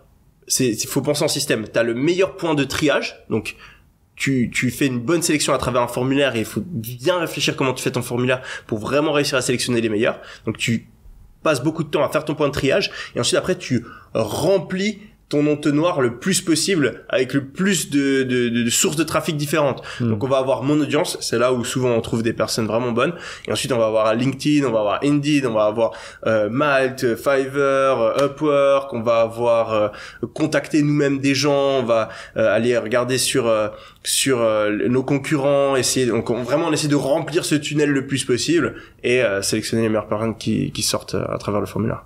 Ok, et si tu devais prioriser entre compétences, expérience et motivation, tu choisirais lequel des trois, dans quel ordre? C'est toujours difficile ces questions, parce que c'est pas une addition, c'est une multiplication. Donc si t'en as un qui est à 0, il peut être super bon dans les autres domaines, tu vas quand même, le total c'est quand même 0. Donc t'as besoin d'un certain niveau de chaque, mais vraiment un truc qui, je pense, est complètement faux, que beaucoup de personnes vont dire et pensent, c'est tant qu'un gars il a la motivation, au final les compétences il peut les apprendre, et au final il va devenir meilleur. Je préfère recruter un gars qui en a aucune idée mais qui a le bon état d'esprit, parce que après il va réussir. Je suis pas du tout d'accord avec ça. Une personne qui n'arrive pas à faire son travail, et faut dissocier vraiment compétence de capacité à faire un travail. Une personne qui n'est pas capable de faire un travail, elle peut avoir toute la motivation du monde, et dans l'extrême majorité des cas, si elle commence par faire mal le travail, elle finira par faire mal le travail. Donc pour moi, le meilleur indicateur, certes au début, quand la personne ne connaît pas le business, elle a pas d'expérience dedans, elle va faire des erreurs, elle va pas connaître les moindres rouages de la chose. Mais une personne qui a un certain talent dans un domaine spécifique, tu le vois tout de suite. Une personne qui est forte en marketing, même si elle a très peu, qui est destinée à être forte en marketing, même si elle a très peu d'expérience au début, elle va être meilleure que le mec qui fait du marketing depuis 3 ans et qui est pas destiné à être bon en marketing. Totalement. Donc, je prends le même concept dans mon recrutement, où dans ce formulaire, on fait faire une tâche qui est très très très très similaire au travail principal que la personne qu'on recrute devra faire. Donc imaginons, la personne doit faire des tunnels de vente, on va lui faire faire un mini tunnel de vente, ou on va faire un petit exercice où on peut tester ses capacités à faire un tunnel de vente. Et c'est ça que je regarde. Je regarde à quel point son mini tunnel de vente, il est bien fait. Et je vais pas regarder à quel point la personne elle a l'air motivée pendant le call, à quel point la personne elle a déjà une expérience dans le domaine, à quel point elle a des diplômes, à quel point elle a des bonnes notes, à quel point elle a un beau CV. Tout ça, pour moi, c'est une extrêmement grosse connerie, et ça repart du concept que j'ai appris à l'université, où quand t'as envie d'être bon pour faire des exercices, tu fais des exercices. C'est pas quand t'as envie de passer l'examen, tu fais des choses qui ressemblent à l'examen. Donc si t'as envie de recruter quelqu'un qui est bon dans quelque chose, tu lui fais faire la chose où t'as besoin qu'il soit bon. T'essaies pas de regarder d'autres trucs. Et ça a vraiment révolutionné la qualité des gens qu'on recrute. Ok, c'est super intéressant ta vision des choses à ce sujet, et je la partage également. Un autre point, c'est que Tu parlais en début d'interview justement de marché de l'éducation. Donc tu as fait énormément d'impact dans l'éducation autour du e-commerce, créer un business en ligne, avoir son indépendance au travers de ça.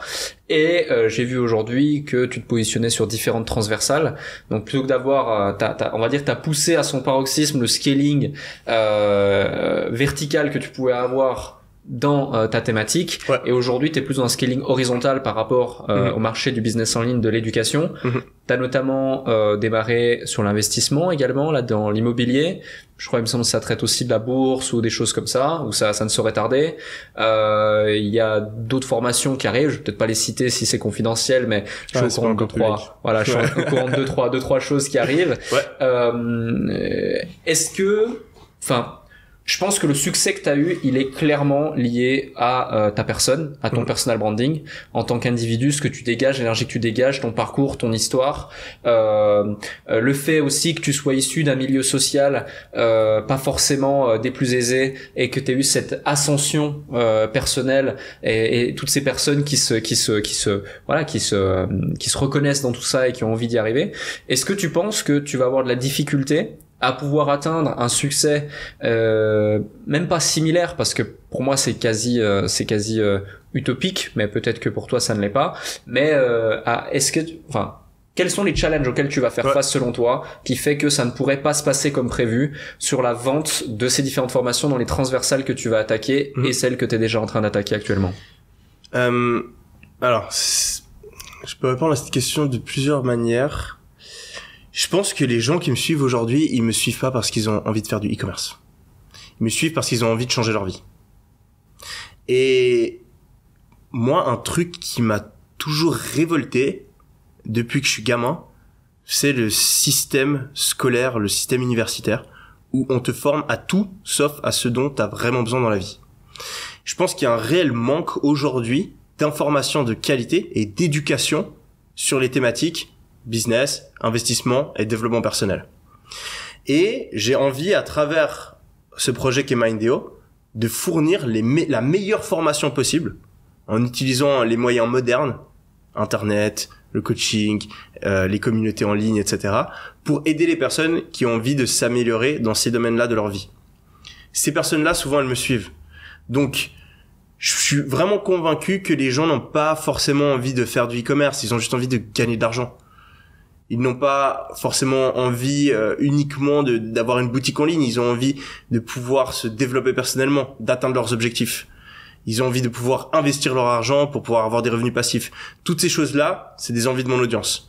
Donc, je peux utiliser le même personal branding, la même audience, mais leur vendre pas qu'une formation e-commerce, mais d'autres formations. Et je peux aussi, en fait, proposer des manières de gagner de l'argent qui sont beaucoup plus adaptées à des profils différents. Le e-commerce, pour moi, c'est si ce n'est la meilleure manière de se lancer dans le business en ligne, parce que tu as énormément d'avantages. Typiquement, tu peux le faire depuis ton ordinateur, tu as besoin de parler à personne, ça se scale assez rapidement, tu pas besoin de compétences particulières. Mais tu as plein d'autres business qui sont aussi très intéressants, qui peuvent te permettre de te lancer et qui des fois sont plus adaptés à certains profils. Typiquement, si tu es quelqu'un qui est à l'aise oralement, que tu aimes la vente, tu vas réussir à gagner 5 000, 10 000 balles par mois beaucoup plus facilement en créant une agence ou en étant en freelance qu'en faisant un e-commerce. Donc peut-être que c'est plus adapté pour toi, si t'es un bon vendeur, si ça te dérange pas d'aller parler à des inconnus et de gérer des clients, c'est plus adapté pour toi de lancer une agence. Mais le mec qui aujourd'hui a ces capacités-là, il va peut-être se forcer à lancer une boutique e-commerce parce que moi je parle que de e-commerce. Je trouve ça un petit peu dommage. Donc j'ai envie de proposer d'autres alternatives, typiquement d'autres types de business.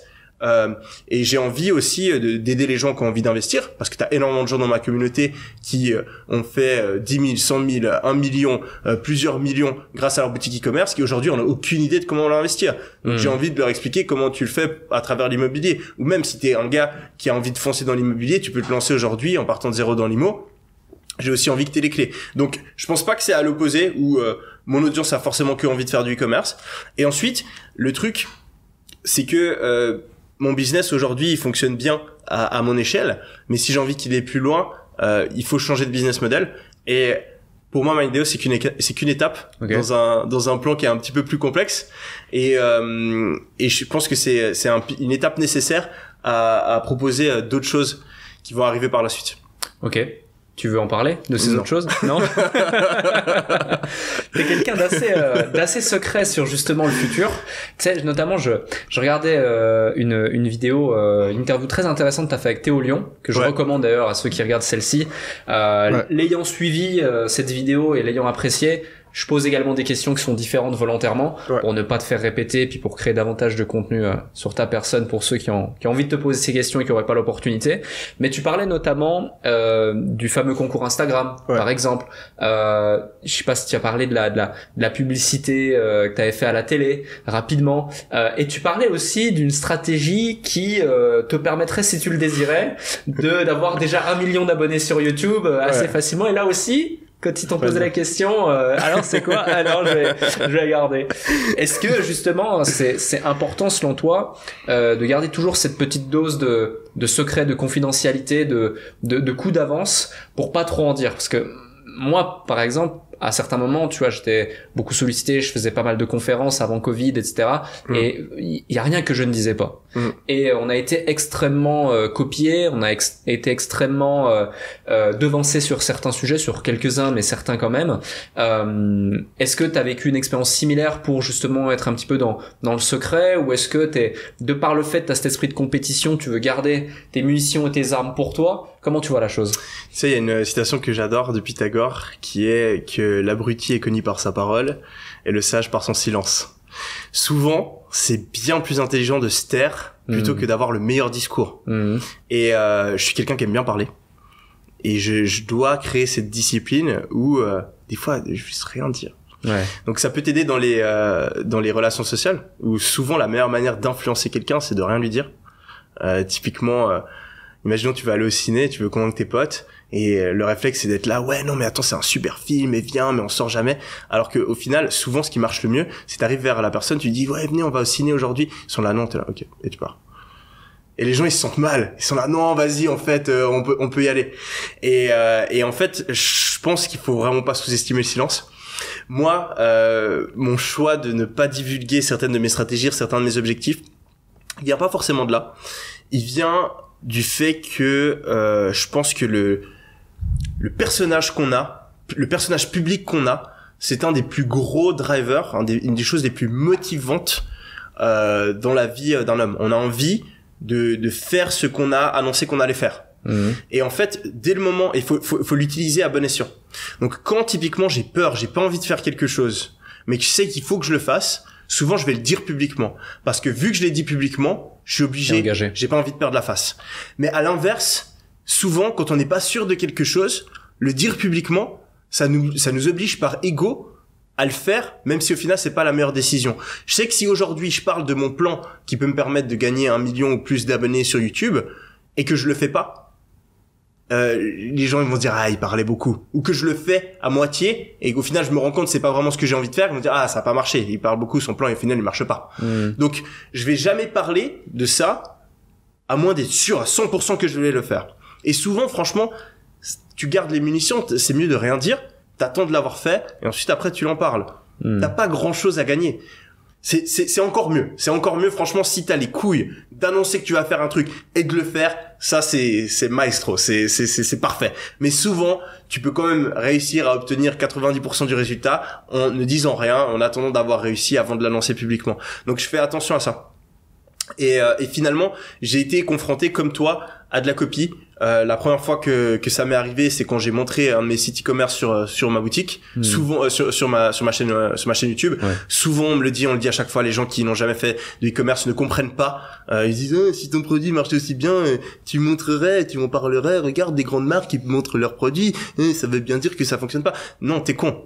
Est-ce que t'as déjà essayé, quand t'as la plus grosse chaîne business YouTube, de parler de ta boutique e-commerce quand on sait que lancer un produit e-commerce, ça prend 2 semaines. Tu peux avoir n'importe quel produit, tu rajoutes ton logo ou pas, et tu peux faire exactement la même boutique, utiliser les mêmes influenceurs, faire les mêmes pubs. Donc, en seulement quelques heures en plus. En quelques heures. Et encore pire, et il y a des gens qui le font, tu peux faire la même boutique avec le même nom, tu fais de l'usurpation d'identité, et ensuite, on voit pas les produits. Moi, j'ai des potes à qui c'est arrivé. J'ai des potes qui ont des business, qui les ont montrés. que ce soit des interviews avec moi ou dans ma formation, etc.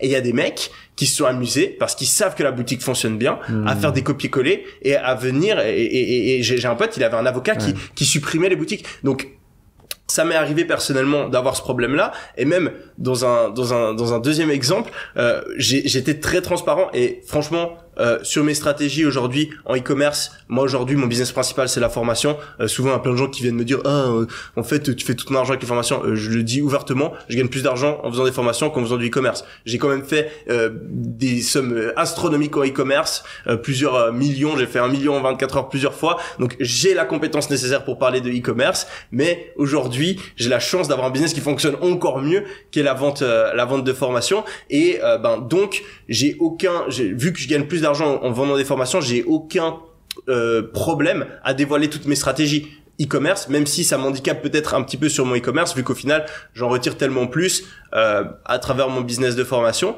Et donc j'ai toujours été très transparent par rapport à ça, mais j'en ai vu les répercussions directement. Moi, quand je me suis lancé en e-commerce, j'ai développé plein de nouvelles stratégies que personne n'utilisait, notamment avec les influenceurs, et j'ai expliqué de A à Z, de base, gratuitement sur YouTube, et ensuite uniquement à travers mes formations, comment faire l'exacte même stratégie. Et j'avais une stratégie que personne n'utilisait, qui me permettait d'imprimer de l'argent, où je dépensais 100, 200 euros en influenceur et je faisais 10, 20 000, 30 000 euros de chiffre d'affaires. Donc c'est des trucs de fou, et je suis convaincu que si je l'avais pas révélé en ligne, j'aurais pu gagner beaucoup plus d'argent grâce à mes sites e-commerce, parce qu'au final il y a des centaines de millions qui ont été générés grâce à ces stratégies. Moi j'en ai chopé peut-être 10%. Parce que tout le reste, ça a été généré par des membres de ma formation. Mais ça, derrière, ça m'a aussi beaucoup aidé. Ça m'a beaucoup aidé parce que je suis le seul formateur aujourd'hui qui peut dire haut et fort qu'il y a plus de 200 millions de chiffre d'affaires qui a été généré par les membres de sa formation, et qu'il y a des milliers de témoignages de personnes qui disent « Ah, merci, la formation de Mi, elle a changé ma vie ». Ça, c'est parce que justement, j'ai révélé tout ce que je savais sans retenue. Mais sur d'autres business où j'ai pas cet avantage, je vais pas le faire. Parce que je vais pas, j'ai aucun retour sur investissement. Donc de donner mes stratégies aujourd'hui, si je les vends pas sous forme de formation, c'est juste me tirer une balle dans le pied. Intéressant. Ce chiffre de 100 millions de chiffre d'affaires réalisé par tes clients, tu l'as vraiment analysé? Parce que moi, je pense qu'il est... c'est sous-estimé. Ouais, il est certainement supérieur. Ça, c'est le chiffre reporté. Okay. Donc, c'est uniquement les gens qui viennent vers nous, parce qu'en gros, on distribue des trophées. Donc, c'est uniquement les gens qui viennent vers nous et qui nous disent, ah, Yomi, s'il te plaît, j'ai envie de pouvoir avoir le trophée dans ma chambre. Okay. Donc, je t'envoie tous mes résultats. Nous, on vérifie tous les résultats. Donc, ils doivent nous envoyer des screenshots, etc. Nous, on vérifie qu'ils sont réels. Et ensuite, seulement, on leur envoie le trophée et on l'ajoute dans un fichier Excel. Et quand tu fais la somme des résultats de tous ces fichiers Excel, t'arrives à plus de 200 millions, sachant aussi que typiquement le mec qui vient demander son trophée des 100 000 ou des 1 million de chiffre d'affaires, il l'a peut-être fait il y a 2 ans, et que depuis il a fait 3 millions de plus, mais qu'il n'est pas venu demander un trophée supplémentaire. Et en plus, t'as plein de personnes qui demandent pas de trophée. Donc moi, je pense que c'est largement le double, le triple, même peut-être beaucoup plus. Ouais, tout à fait. Ok, très intéressant. Un autre sujet, c'est que quand on commence à brasser autant d'argent, autant de profit également, parce que t'es sur des business models qui présentent quand même un taux de marge relativement intéressant. Je pense qu'on est au-dessus de 50% de marge pour la formation, voire même peut-être bien au-delà. En plus, t'es en organique. T'as jamais dû dépenser des centaines de milliers d'euros en publicité pour pouvoir aboutir à tes résultats. T'es, j'imagine, très souvent sollicité pour investir dans des projets, que ce soit pour ton image ou pour ton argent. La preuve en est, même moi j'ai déjà été sollicité à 3 ou 4 reprises. Ouais, tu m'as envoyé tu m'as mis en contact. Pour qu'on me dise, Alec, tu connais Yomi, tu peux lui envoyer ça, tu peux lui envoyer ce deck, tu peux lui envoyer ce truc. Comment tu gères toutes ces demandes? Je détiens la réponse, mais pour que les gens y aient accès. Ouais, c'est vrai, comment tu gères toutes ces demandes et comment tu fais pour arbitrer en fait, d'une part ces requêtes et d'autre part tes investissements au quotidien. Il y a beaucoup de vidéos que tu as sorties récemment sur les investissements. Je pense que c'est un sujet qui t'a beaucoup intéressé de par le fait que tu as dû t'y intéresser ces 12, 18, 24 derniers mois. Mais ouais, comment tu gères ces sollicitations et comment tu y fais face au quotidien? Les investissements, c'est un truc super important quand ta fortune elle augmente. Où des fois il y a des mois où je perds de l'argent alors que j'ai gagné des centaines de milliers d'euros sur mes business parce que mes investissements sont à la baisse. Et à l'inverse, des mois où business ça va pas ouf, mais c'est le meilleur mois de toute ma vie parce que mes investissements ont monté. Donc par la force des choses, t'es obligé de t'y pencher et de c'est pas forcément ce que je préfère le business. J'ai plus un esprit business qu'un esprit investisseur, en tout cas pendant cette période de ma vie, mais j'ai été obligé foncer dans le sujet et de comprendre comment ça fonctionne dans les moindres détails, parce que c'est des millions que je vais gagner grâce à ça, ou perdre si j'investis pas ou si j'investis mal. Donc vraiment ma stratégie par rapport à toutes ces sollicitations que j'ai de personnes qui veulent me proposer leurs projets, etc., c'est aujourd'hui de absolument toutes les refuser. Ok. Pourquoi? Parce que c'est pas que j'ai pas envie d'investir, c'est pas que je pense qu'il y a pas de bonnes opportunités à travers les projets qu'on vient me proposer, bien au contraire. Mais il y a une chose que je valorise énormément, bien plus que mon argent, et c'est mon temps. Parce que c'est avec mon temps que je fais tout ce que je veux dans ma vie, et le problème c'est que quand t'investis, pour moi les investissements c'est comme des Horcruxes.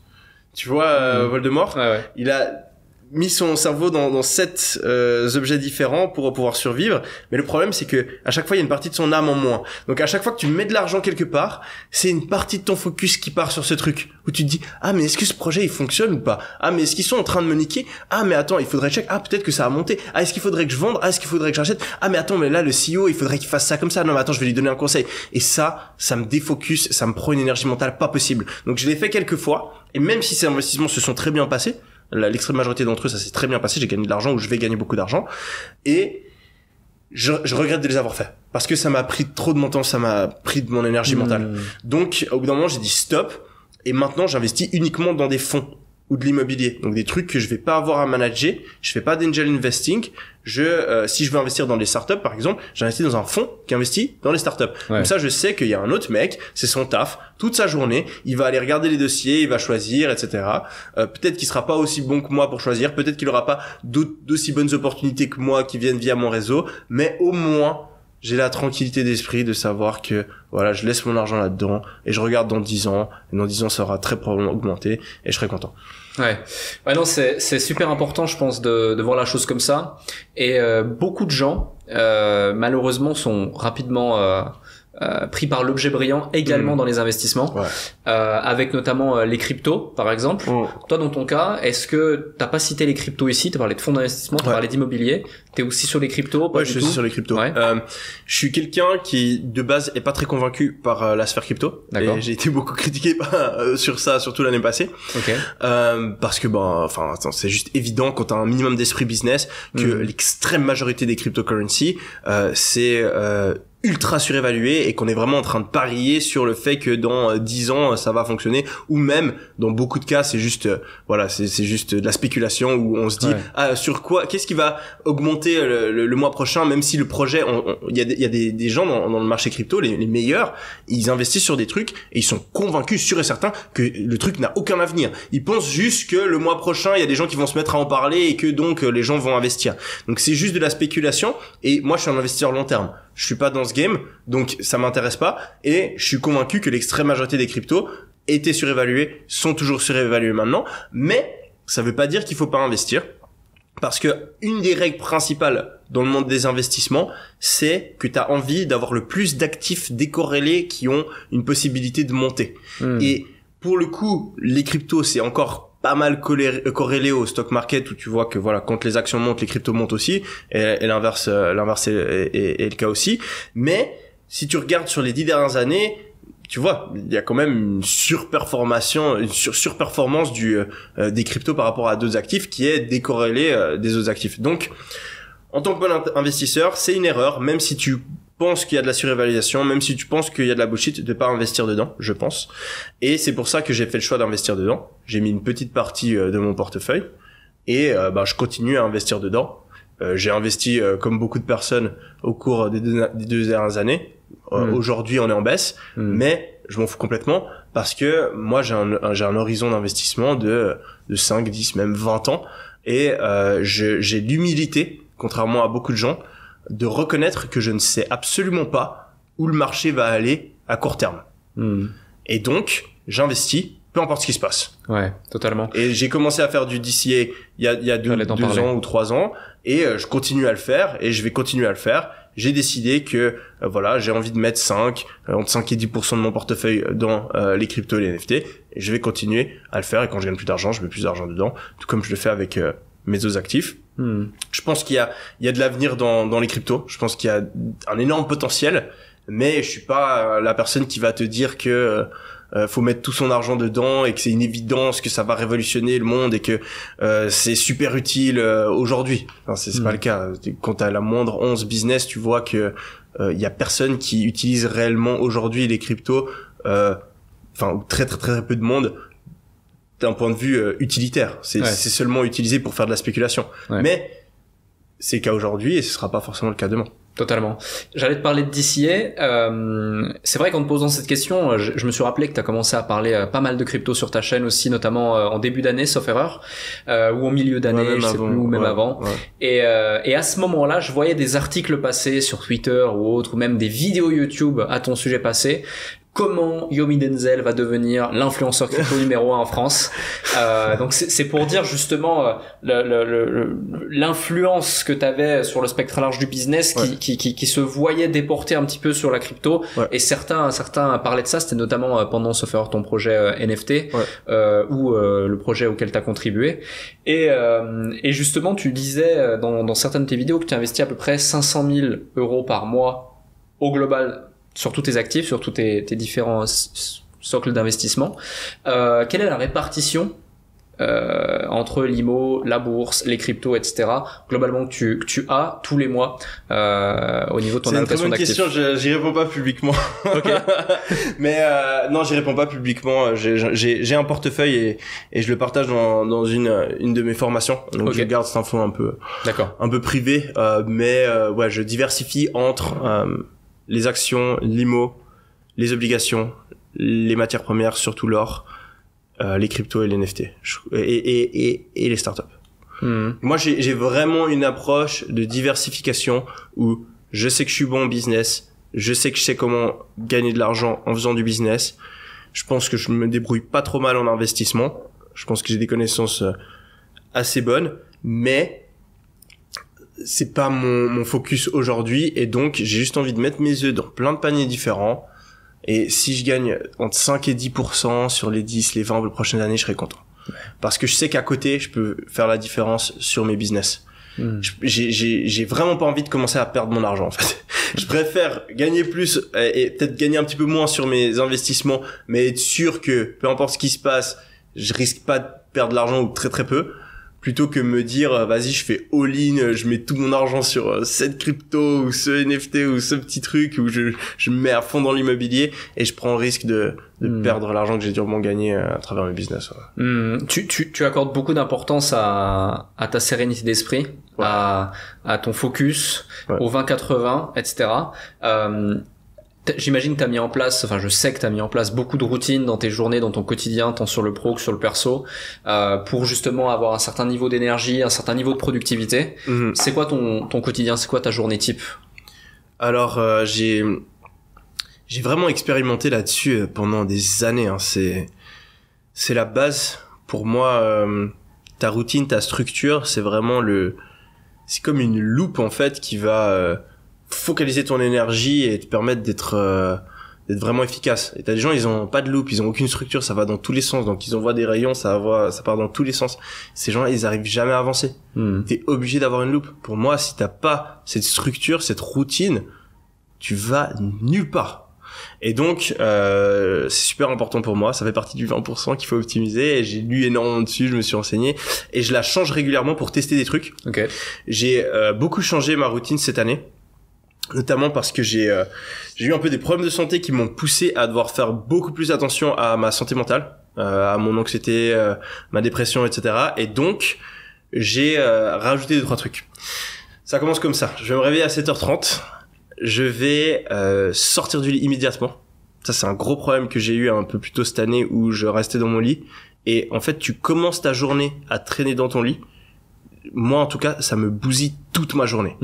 Donc, c'est super important et je reviens aux choses que j'ai appris à l'armée de te forcer et te faire du mal le matin pour sortir de ton lit immédiatement. Et il y a plein de gens à chaque fois que je fais des TikTok ou que j'en parle et que je dis il faut sortir de son lit vite, ils sont là moi c'est impossible, moi j'ai besoin de temps pour me réveiller.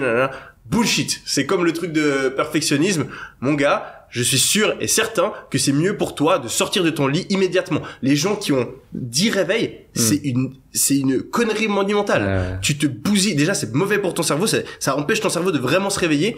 Tu perds du temps parce que qui aime passer du temps à s'endormir, se réveiller, s'endormir, se réveiller. Je ne comprends pas les gens qui font ça. Donc, arrêtez, sortez de votre lit le plus rapidement possible. Et si vous arrivez pas, mettez votre téléphone à 2 mètres de votre lit. Comme ça, vous êtes obligé. Et moi-même, je suis coupable. Vraiment, j'ai eu 1-2 mois où à chaque fois je traînais dans mon lit et j'étais là, mais je suis dans une période où je suis pas productive, etc. Et c'était tout con. C'est juste que j'avais oublié que en fait, il faut se faire violence le matin et sortir de son putain de lit, quoi.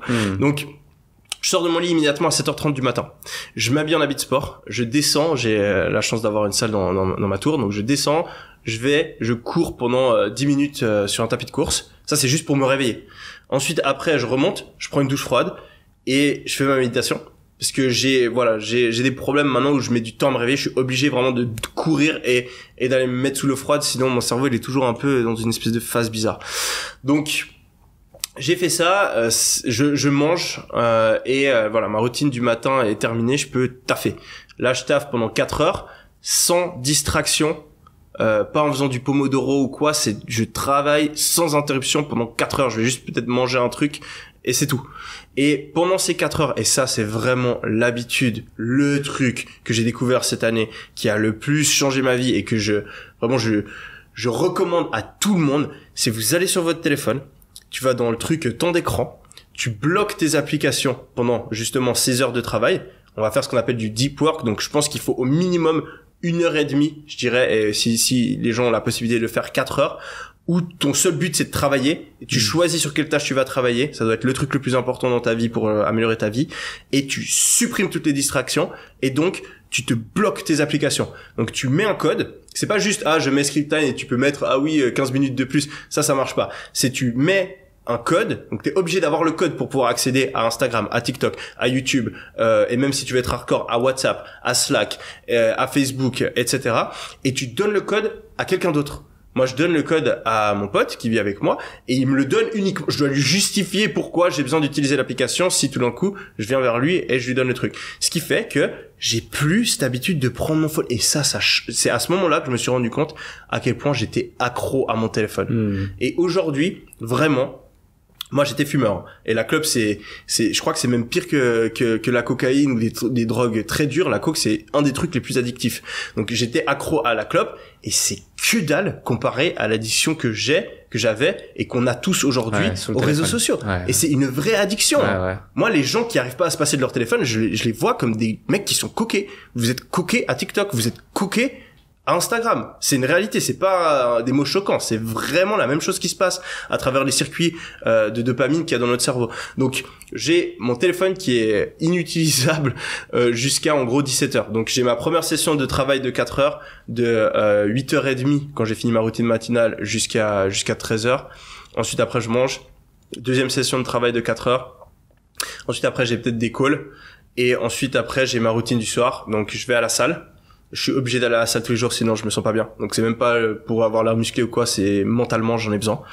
Et ensuite après je rentre de la salle, je vais me balader 30 minutes de nouveau, j'en ai besoin pour ma santé mentale. Il faut que je vide mon esprit, je marche. Et ça c'est sous-estimé. Vraiment les gens qui ont des problèmes d'anxiété ou de dépression, allez vous balader pendant 15, 20 minutes, 30 minutes, sans téléphone, sans musique. Et ça te vide l'esprit et moi ça augmente ma sérotonine, je me sens beaucoup mieux après. Donc je fais ça et aussi j'ai plein d'idées pour mes business, pour ma vie perso. C'est à ce moment-là que je peux vraiment réfléchir parce qu'aujourd'hui on est tout le temps stimulé par une application, on est sur son téléphone, on écoute de la musique, on parle à quelqu'un, on est sur TikTok, on joue aux jeux vidéo, etc. Et on n'a plus cet état qu'on avait à l'époque, même il y a 4 ans, où on n'était pas accro à nos téléphones, ou peut-être 6 ans, où t'es dans le bus et tu fais rien. Où tu marches et tu fais rien. C'est vrai. Et en fait, je pense que ça manque à notre cerveau. Et souvent, c'est là que j'ai les meilleures idées, où je réalise des trucs sur ma vie. Donc vraiment, cette habitude de balade, je la trouve super importante. Je rentre, là, j'apprends quelque chose. De nouveau, je pense que apprendre quelque chose, ça fait partie du 20% qui offre 80% des résultats. Il y a trop de gens qui sont que dans l'exécution, mais t'as besoin d'en sortir. T'as besoin de t'améliorer en tant que personne. Et donc, je me force 1 heure par jour à apprendre quelque chose, que ce soit pour mon business ou d'un point de vue perso. Donc, je vais apprendre quelque chose pendant 1 heure. Et je crois que c'est tout. Je crois que je joue bien.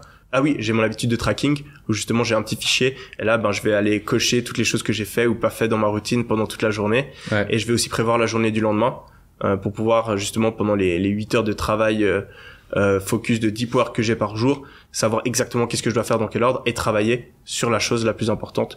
Je vais me coucher vers 22h, 22h30 et c'est reparti le lendemain. Je fais ça 6 jours par semaine. Magnifique. 7e jour, chill. Dimanche, je fais ce que je veux. Ok, parfait. Et quand tu dis je vais apprendre, c'est tu lis beaucoup, tu regardes des vidéos sur YouTube, tu suis des formations. J'apprends mieux moi avec la vidéo. Ok. Donc je regarde des vidéos sur YouTube, je regarde des formations en général. Okay. J'essaie de lire de temps en temps.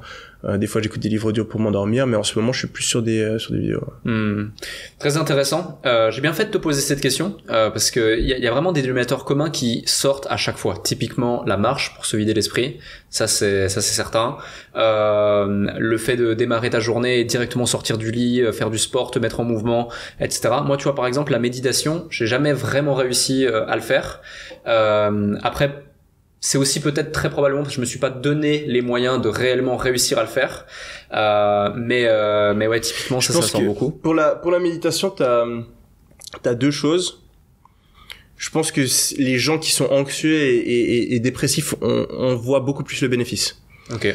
Je sais pas si c'est le cas pour toi, mais moi je suis quelqu'un de très anxieux où je overthink tout, donc je suis tout le temps en train de réfléchir. Je donne souvent l'exemple, moi j'avais 6 ans ou 7 ans et je rentrais de l'école et je pensais à comment j'allais réussir ma vie. Je trouvais, pour moi c'était aberrant à l'époque que quand t'es un prof qui demande qu'est-ce que vous voulez faire dans la vie, les gens sachent pas quoi répondre. Ouais. Je sais pas, pour moi je trouvais ça mec, t'as qu'une vie, c'est pas possible, moi j'y pense tous les jours. Donc j'ai toujours été vraiment anxieux par rapport à ça, et en fait si je médite pas, mon cerveau devient fou et je suis stressé, je suis mal, je me prends la tête sur des détails, donc j'en ai besoin, alors qu'une personne qui a peut-être moins ça, on aura moins besoin. Et après le problème, le gros problème qu'il y a dans la méditation, c'est que en fait on a l'impression de le faire faux. Donc quand tu le fais, et je pense que tu vas me dire que c'est le cas, tu vas te dire ah mais j'y arrive pas, ou ah c'est bizarre, j'ai l'impression qu'il y a rien qui se passe, je fais faux. Et en fait la plupart des gens qui commencent à faire de la méditation arrêtent parce que ils ne comprennent pas que faire de la méditation, c'est juste le fait d'être assis et d'essayer de penser à ta respiration, d'oublier et de partir de tes pensées et revenir. C'est juste ça. C'est en fait la méditation, c'est le foirer constamment ta méditation, c'est ça. Donc moi qui ai fait de la méditation, j'ai fait des centaines d'heures, peut-être même plus de méditation aujourd'hui, ça fait 4 ans que je le fais presque tous les jours. Je te jure que sur 10 minutes, il y a peut-être 2 minutes où je suis concentré sur ma respiration. Tout le reste du temps, je suis en train de penser à des trucs, etc. Et en fait, il faut être conscient que tu vas le foirer, et c'est le but de le foirer. Mais juste cet exercice d'essayer de te concentrer sur ta respiration, ça a des bénéfices. Enfin, moi personnellement, vraiment, c'est le truc le plus important de ma routine. Et je sais pas à quel point c'est lié à ma personnalité, mais je pense que c'est aussi parce qu'il y a beaucoup de gens qui n'essayent pas pendant assez longtemps. Et en fait, on a l'impression qu'ils le font faux, alors qu'au final, ils font juste. Ouais, totalement. Je te rejoins, c'est bien ça. Ouais. C'est bien ça, docteur. Vous avez identifié le problème. Je t'écrirai, je te dirai, c'est bon, j'ai réussi là. J'ai foiré 12 fois ma méditation. En fait, dès le moment où tu t'es assis, t'as passé 10 minutes et t'as plus ou moins essayé d'être concentré sur ta respiration, t'as réussi. C'est bon, t'as fait ta méditation. Ok. Ah, c'est intéressant cette routine et cette discipline, et c'est aussi toi qui as lancé la mode des douches froides, beaucoup sur le marché. Mais au-delà de ça, je sais pas si t'as le chiffre exact, mais combien d'étudiants sont passés par ta formation e-commerce, qui est ta formation principale? Ouais, je donne pas les chiffres. Ok, mais j'imagine que, on est à plus de 10 000 personnes. Oui. Voilà. Donc quand t'as plus de 10 000 personnes qui sont passées par cette formation, qui est tout un cursus de formation pendant des semaines et des semaines, je sais pas s'il y avait des coachings de groupe ou autre, mais bon, t'étais en contact avec eux, t'as organisé des séminaires, t'as organisé différentes choses, t'en as fait passer beaucoup dans ton mastermind, sur ta chaîne YouTube, des témoignages, bref. J'imagine que tu as identifié des patterns qui font que certains réussissent là où d'autres échouent. Outre le fait d'analyser toi ton parcours, tes routines, ton quotidien, ce qui a fait ton succès, ce qu'on fait depuis plus d'1 heure, est-ce qu'il y a des patterns que tu as identifiés chez d'autres individus que tu as pu former, que tu as pu accompagner, qui pourraient aider ceux qui nous écoutent aujourd'hui, qui peut-être savent qu'ils mettent en place des actions au quotidien, mais et qui pourtant n'arrivent pas à manifester encore de résultats. Il y a peut-être un élément manquant chez eux. Est-ce que tu as des choses à nous partager à ce sujet? 2 points. Le premier, je suis convaincu que l'extrême majorité des gens Donc toutes les personnes qui regardent le podcast aujourd'hui, vous savez déjà comment réussir. Tu sais déjà comment être riche. Quand tu pars de zéro, tu sais déjà comment réussir. Mais tu le fais pas. Pourquoi ? Parce que tu te surcomplexifies la vie et tu trouves toutes les excuses possibles pour ne pas passer à l'action. C'est comme par exemple les gens qui veulent perdre du poids mais qui n'y arrivent pas. Ils sont en train de regarder le meilleur régime, le meilleur programme. Ah non mais attends, il faut que j'ai une salle, il faut que j'ai machin. Il faut juste moins manger. C'est tout. Ouais. Peu importe ton métabolisme, tu peux avoir toutes les maladies du monde. Si tu ne manges pas, tu perds du poids. C'est la physique, c'est comme une balle, tu la prends, elle tombe. Mais les gens l'industrie, tu te rends compte du nombre de trucs qui existent pour perdre du poids, de régimes, de coach, de salles de fitness, de types d'entraînement différents, etc. Ouais. Pourquoi ? Parce que le cerveau humain a cette tendance à, quand il a pas envie de faire un truc, il essaye de trouver, de se renseigner, de passer du temps, de complexifier des choses simples. C'est la même chose pour lancer un business. Ouais. La plupart des gens savent ce qu'il faut faire. Qu'est-ce que tu dois faire pour lancer un business et réussir aujourd'hui ? Tu choisis un business model, tu te formes, tu te lances. T'apprends tes erreurs, tu continues. T'apprends tes erreurs, tu continues. T'apprends tes erreurs, tu continues. Tu te formes peut-être un petit peu plus. T'apprends tes erreurs, tu continues. Au bout d'un moment, ça marche. C'est pas plus compliqué. Mais qu'est-ce que vont faire les gens ? Ah mais je sais pas si je devrais plutôt lancer ça ou ça. Ah mais attends, mon site, mais au final j'aime pas. Non mais c'est pas en accord avec me. Ah non mais attends, mais je pense qu'il y a peut-être cette opportunité que je dois faire. Ah mais attends, d'abord je regarde cette formation. Ah mais je peux pas aller démarcher des clients. Je suis pas encore assez bon par rapport à ça. Ah, j'ose pas lancer des publicités, ou peut-être que je vais perdre mon budget publicitaire, je suis pas sûr que ce soit le bon produit. Et ça, c'est 90% des gens qui n'arrivent jamais à atteindre le résultat. Ils sont en train de surcomplexifier les choses parce qu'ils ont peur de passer à l'action. Parce qu'ils ont peur de passer à travers cet inconfort qu'on a tous quand on lance un business et qu'on est en train de tenter quelque chose et qu'on sait pas si ça va marcher. Mais les personnes qui osent passer à travers cet inconfort, eux, ils réussissent au bout d'un moment. Donc ça, c'est le premier point. Tu sais déjà comment réussir. Tu es juste en train de te trouver toutes les excuses et de surcomplexifier la chose parce que tu as peur de passer à l'action. Premier point. Deuxième point, les gens ne prennent pas leurs responsabilités. Et aujourd'hui, je peux le dire, si t'es pauvre, c'est ta faute. Si t'es gros, c'est ta faute. Si ta vie, elle est pas comme t'en as envie aujourd'hui, c'est ta faute. Je suis pas en train de dire qu'il y a des personnes qui ont des difficultés, qui ont une situation de base qui est beaucoup plus difficile, qui ont un métabolisme qui fonctionne différemment, qui ont peut-être pas d'argent pour lancer leur business ou qui ont des problèmes familiaux. Je suis pas en train de dire que c'est pas le cas, mais comme je l'ai dit avant, il y a des gens qui sont partis avec des situations bien pires que la leur. Il y a des millions de personnes qui avaient un métabolisme qui était encore pire. Il y a des millions de personnes qui avaient encore moins d'argent. Il y a des millions de personnes qui étaient encore moins bons, qui avaient une moins bonne mémoire pour l'école, mais ils ont réussi quand même. Donc aujourd'hui, même si tu as des difficultés dans ta vie, c'est à toi de prendre tes responsabilités. Tu es le seul et unique responsable de ton succès et arrête de trouver toutes ces petites difficultés pour justifier le fait que tu fous rien. Parce qu'on a tous des problèmes, on a tous des excuses, mais au final, comme je le dis tout le temps, si la gazelle se fait bouffer, elle est morte. Elle aurait pas dû s'en coubler. Si ta vie aujourd'hui c'est de la merde, ta vie c'est de la merde. Ouais. Et ça sert à rien que t'aies 10 000 excuses, on s'en fout. Ça va pas t'aider. Le seul truc qui va t'aider, c'est de te dire aujourd'hui, c'est à moi de changer ma vie et je vais le faire. Même si c'est difficile, je vais persévérer. J'ai envie de lancer un business, j'ai envie de réussir. C'est ma faute. Ok. Mais c'est pas grave. T'as échoué, c'est pas grave. C'est pas grave si aujourd'hui t'as pas la vie que t'as envie. Parce que si tu fais ce qu'il faut, tu peux la changer. Donc je pense que c'est ces deux choses-là. Prendre ses responsabilités et oser passer à travers l'inconfort temporaire qu'on a quand on se lance. Les personnes qui font ça, ils vont réussir parce que tout le reste, tu vois, il y a plein d'autres trucs, mais ça coule de source quand t'as ces deux trucs. Ouais. Quand tu passes à l'action, typiquement, un des trucs qui est vraiment très important, c'est d'être fort en marketing dans les business en ligne dont je parle. Ouais. Mais tu vas devenir bon en marketing si tu trouves pas d'excuses et que tu passes à l'action parce que tu vas tester des produits, tu vas tester ton offre, tu vas itérer au fur et à mesure, tu vas réussir. Et donc, vu que tu prends tes responsabilités, quand ça marche pas, tu vas dire j'ai peut-être fait quelque chose de faux, tu vas t'améliorer, tu vas apprendre et t'es sur un cercle vertueux. Donc c'est juste une question de temps. Ouais. Faut juste ces deux choses-là et ensuite c'est une question de temps. J'ai une dernière question pour toi. beaucoup de gens du coup qui te regardent, qui me regardent, ont compris une chose, c'est que le personal branding est quand même au centre de beaucoup des éléments de l'équation de notre réussite. Toi au niveau de toutes tes sociétés, moi au niveau de certaines sociétés, d'opportunités qui ont pu se manifester dans ma vie. Beaucoup de gens aujourd'hui comprennent que au travers de TikTok, Instagram ou autre, il est possible très rapidement et facilement de développer un personal branding, avoir une présence en ligne. Toi qui as réussi à plusieurs reprises, tu fais partie de ces rares en francophonie qui ont réussi à le faire, un peu à craquer l'algorithme, que ce soit sur YouTube avec ta fameuse vidéo d'étudiant fauché à millionnaire, étudiant à Harvard également qui avait suivi ou qui était celle d'avant et qui a suivi la trend, etc. On en a parlé, ouais. Voilà, exact. Enfin, il y a pas mal de choses. Même certains pensaient que tu avais découvert une recette miracle et voulaient essayer de la reproduire. Peut-être que c'est le cas, mais auquel cas, encore une fois, tu l'as gardée secrète. C'est quoi, toi, selon toi, le ou les meilleurs conseils pour justement développer cette présence en ligne pour quelqu'un qui démarrerait de zéro et qui nous écouterait aujourd'hui, qui voudrait capitaliser dessus pour ensuite développer un business ou une affaire ou le faire en parallèle de son business? Je pense qu'aujourd'hui, développer un personal branding, c'est ce que j'appelle une compétence à haut revenu. En fait, tu as certaines compétences dans la société qui sont plus valorisées que d'autres. Oui. Et de nouveau, le 20% qui fait le 80%, c'est réussir à les identifier.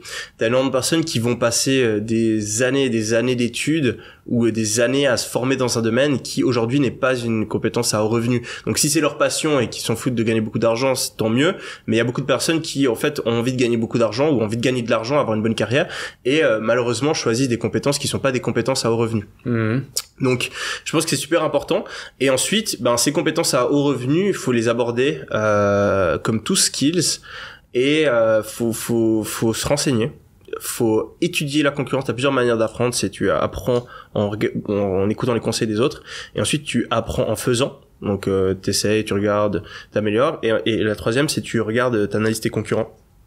Donc moi j'ai tout simplement fait les trois et j'ai justement ce caractère un petit peu obsessif où quand j'ai un truc dans mon cerveau je le lâche pas et YouTube et les réseaux sociaux de manière générale c'est un truc qui m'a intéressé depuis que je suis gamin. Moi j'étais sur YouTube quand j'étais super jeune, il y avait que des vidéos de chats à l'époque, je regardais déjà des vidéos. Donc je connais YouTube, je connais les algorithmes, je connais ces plateformes mieux que beaucoup de personnes.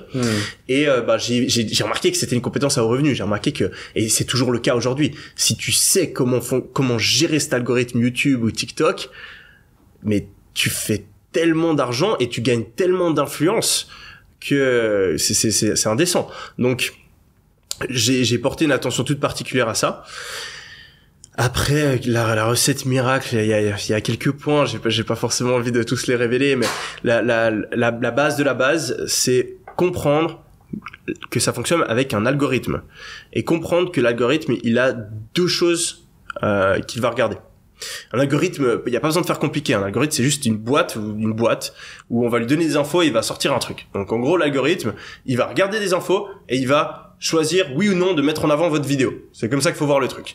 Et l'algo, il regarde deux trucs. Il regarde le CTR et il regarde le watch time. Il regarde rien d'autre. Enfin, il regarde vite fait les autres trucs, mais c'est pas important. Vraiment, si vous maîtrisez le CTR et le watch time, vous allez aller très loin. Donc, comment est-ce qu'on fait pour maîtriser le CTR? Le CTR, c'est le click-through rate, c'est le taux de clic par impression. Donc, le nombre de personnes sur 100 qui vont cliquer sur votre vidéo quand ils voient la miniature et le titre. Donc, qu'est-ce que tu fais? Tu optimises la miniature et le titre. Ouais. Ça, c'est un art.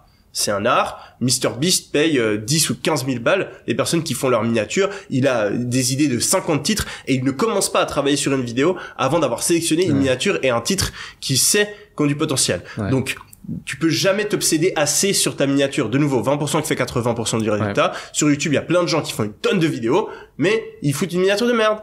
Stupide. Ouais. Tu fais pas de vues. Donc, il faut passer énormément de temps, presque autant que sur ta vidéo, à gérer ta miniature et ton titre. Tu vas mettre un titre qui crée de la curiosité et une miniature qui donne envie de cliquer, etc. Ça, c'est tout un art. Il faut mettre des têtes. Les têtes, ça marche bien. La manière dont tu écris ton texte, la différence de couleur, la manière dont tu écris ton titre. Est-ce que tu mets des majuscules ou pas? Qu'est-ce que tu parles en premier? Quel mot tu utilises? C'est un art. J'ai passé j'ai certaines expertises. C'en est une et ça m'a pris énormément de temps, mais c'est justement en utilisant ces trois manières d'apprendre. Ensuite, après, la deuxième chose qu'il va falloir optimiser, c'est le watch time. Ouais. Donc, le temps de visionnage des utilisateurs moyens. Comment est-ce que tu fais? Tu fais une vidéo qui intéresse. Donc tu vas devoir parler d'une manière qui est intéressante. Tu vas devoir... dès le départ. Pardon ? Hooker dès le départ. Capter l'attention des gens donc dès le départ. La première minute doit être vraiment très très très très bien faite. Ouais. Et ensuite, tu dois avoir un rythme où tu parles, qui garde les gens. Tu dois dynamiser ta vidéo à l'aide d'images de vidéos que tes éditeurs montent. L'editing aussi est super important. Et finalement, il y a un point qui est un petit peu négligé, qui est le sujet de vidéo, de manière générale. Si tu mets un titre de merde, une miniature pas ouf, mais que ton sujet de vidéo est très intéressant. Imaginons typiquement comment je suis passé d'étudiant fauché à millionnaire en un an. C'est du jamais vu. Ça intéresse les gens. Tout le monde a envie d'être riche. Étudiant à millionnaire. Ah, what the fuck. Est-ce que c'est possible? On est intrigué. C'est un mec, il ressemble à rien sur la photo. Il a une voiture de sport. Le sujet en soi intéresse. Ouais. Et donc, les gens vont cliquer. Et donc ça, c'est aussi un point très important où il faut réfléchir à quel va être le sujet de ma vidéo, même au-delà de quel va être le titre et l'image. Quel sujet je prends. Et puis finalement, pour optimiser ton watch time aussi, tu peux, si aujourd'hui tu parles de business, mais t'as pas une histoire ou t'as pas de business, t'as aucune expertise. Moi, les gens, ils m'écoutent aujourd'hui parce que j'ai fait $1 million en 24 heures. Parce que j'ai été un des premiers à démocratiser l'e-commerce, parce que les gens ont des résultats de ouf grâce à mes formations, parce qu'ils ont vu toute mon histoire où je montre tous mes business, mes investissements, machin, et qui voient que j'ai un certain succès, que j'ai une certaine structure, que j'ai certaines compétences, connaissances. Si aujourd'hui je prends une vidéo que j'ai faite, mais que c'est le mec que tu croises dans la rue qui a rien accompli dans sa vie qui l'a fait, elle va pas avoir le même succès. Donc tu dois aussi développer une vie ou des idées ou une compétence qui sort de l'ordinaire pour pouvoir avoir du contenu qui passionne les foules. Donc, t'as ces points-là, et après, sur TikTok, t'enlèves la dynamique de CTR parce qu'il n'y a pas de CTR, c'est que du watch time. Donc, vraiment, faut être super intriguant ou choquant ou intéressant dès les premières secondes de ta vidéo. Et après, c'est du trial and error. T'essayes, tu regardes, machin, tu regardes aussi aux US, il y a pas mal de trucs qui fonctionnent bien, tu t'inspires des US, tu regardes. Aux US, ça c'est drôle. En France, souvent, les gens, ils sont ultra contre, ils crient au plagiat de toutes parts. Aux US, ils s'en foutent, les mecs. Vraiment, moi, souvent, ça m'est arrivé, pour nos miniatures, c'est mon équipe qui gère ça. Souvent, ils tentent 3 miniatures eux, et ils tentent 3 miniatures en s'inspirant des miniatures des US. Et des fois, on prend la miniature, on fait des split tests, on prend des fois la miniature qui ressemble à une miniature des US. Et t'as les mecs dans les commentaires qui sont là, oh, tu plagiat, tu recopies, machin, regarde, c'est la même miniature, etc. Alors que, et souvent, ce qui est hilarant, c'est que, en fait, moi, je reprends une vidéo d'imaginons de youtubeur A, mais, et les gens me disent que j'ai recopié youtubeur B. Alors que youtubeur B a recopié youtubeur A. Ah, okay, parce que aux US, en fait, ils se recopient tous entre eux, ils s'en foutent complètement. Ils sont là, le but c'est de faire des vues, on s'en fout. Il y a une miniature qui marche bien. Voilà, je la prends et après ils se les prennent entre eux, etc. Donc, nous, moi, ce que je fais dans tous mes business et tout, c'est que tu copies et t'innoves, tu copies et t'innoves, tu copies et t'innoves. Donc il y a une partie où c'est toi qui crée le nouvelle chose, mais aussi il faut pas hésiter à aller regarder ce qui fonctionne bien sur le marché, à faire des choses similaires, parce que le marché c'est la force la plus puissante. Le marché a toujours raison. Quand tu fais une pub, par exemple, ça c'est vraiment la première fois que j'ai été confronté à ça, tu fais une pub et tu testes, tu speed testes 4 pubs. Et en fait, la pub, tu pensais que c'était la pub 1 qui allait le mieux marcher, mais c'est la pub 4 alors qu'elle ressemble à rien et t'arrives pas à comprendre. Mais le marché a raison. Et donc, en général, si t'as une vidéo sur YouTube ou une personne sur TikTok qui fonctionne bien, il a raison. Sa miniature, même si tu penses qu'elle est pourrie, s'il a fait 1 million de vues, elle résonne avec le cerveau humain, même si c'est super contre-intuitif. Ou le sujet, la manière de faire les TikTok de quelqu'un, si ça fonctionne, y a un truc qui résonne quelque part pour le marché, et donc il faut s'en inspirer, il faut pas ignorer ces indices là, et beaucoup de gens font l'erreur ils font tout le temps la même chose, ils essaient de faire des vidéos, ça marche pas, ils continuent. Il faut vraiment itérer et changer et faire des gros changements. Si tu fais une vidéo, elle marche pas, tu fais une vidéo complètement différente. Elle marche pas, tu fais une vidéo complètement différente. Faut pas juste se dire la vidéo n'a pas marché, peut-être qu'il faut que je parle un petit peu plus vite. Non, il faut changer des gros trucs, surtout au début, pour trouver ta cible. Vraiment itérer massivement. Donc voilà, mini formation YouTube, mais il faut aller encore plus loin. T'avais vraiment regardé le podcast Interview MrBeast? Non, même pas. J'ai regardé certaines de ses vidéos, mais honnêtement, j'ai pas trop regardé les derniers podcasts. Je sais qu'il y en a qui sont très intéressants. Ouais, il y a un podcast en particulier, regarde-le, c'est vraiment une masterclass YouTube pour le coup, qui dure 1 heure, 1h30. Très fort. Et lui, tu parlais d'obsessionnel. Il raconte son parcours, il est pire qu'obsessionnel à ce sujet. Et tu vois, il a un budget de $250 000 à 1 million ou plus par vidéo. Il en produit en moyenne 4 avant d'accepter d'en sortir une des 4 sur sa chaîne principale.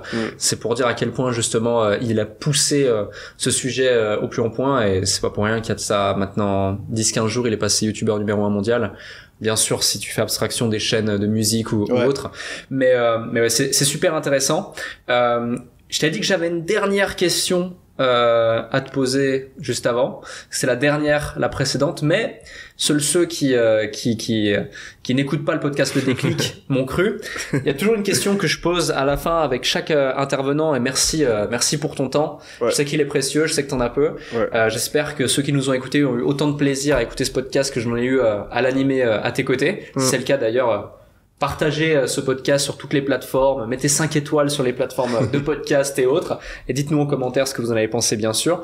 Bon, si t'arrives à 1h45 de vidéo et que t'es encore là, c'est que ça t'a plu. Parmi tout ce que tu m'as partagé, est-ce qu'il y a un truc dans ta vie que tu n'as pas encore partagé dans ce podcast, peut-être que tu n'as jamais encore partagé dans une interview ou autre, qui a créé un vrai déclic au-delà même de ta première vente par exemple, mais une transformation identitaire chez toi en tant qu'individu, que ce soit pro ou perso, que ce soit une citation, que ce soit une situation, que ce soit une phrase, que ce soit un concept, peu importe, mais un truc que tu as envie de partager, que t'as pas encore partagé ici, et qui a créé une vraie différence dans ta vie, ou un déclic à propos d'un sujet en particulier que tu as envie de partager pour terminer cet épisode. La carte blanche. Comme question. J'ai un truc qui m'est venu en tête, dont j'ai encore pas ou très peu parlé.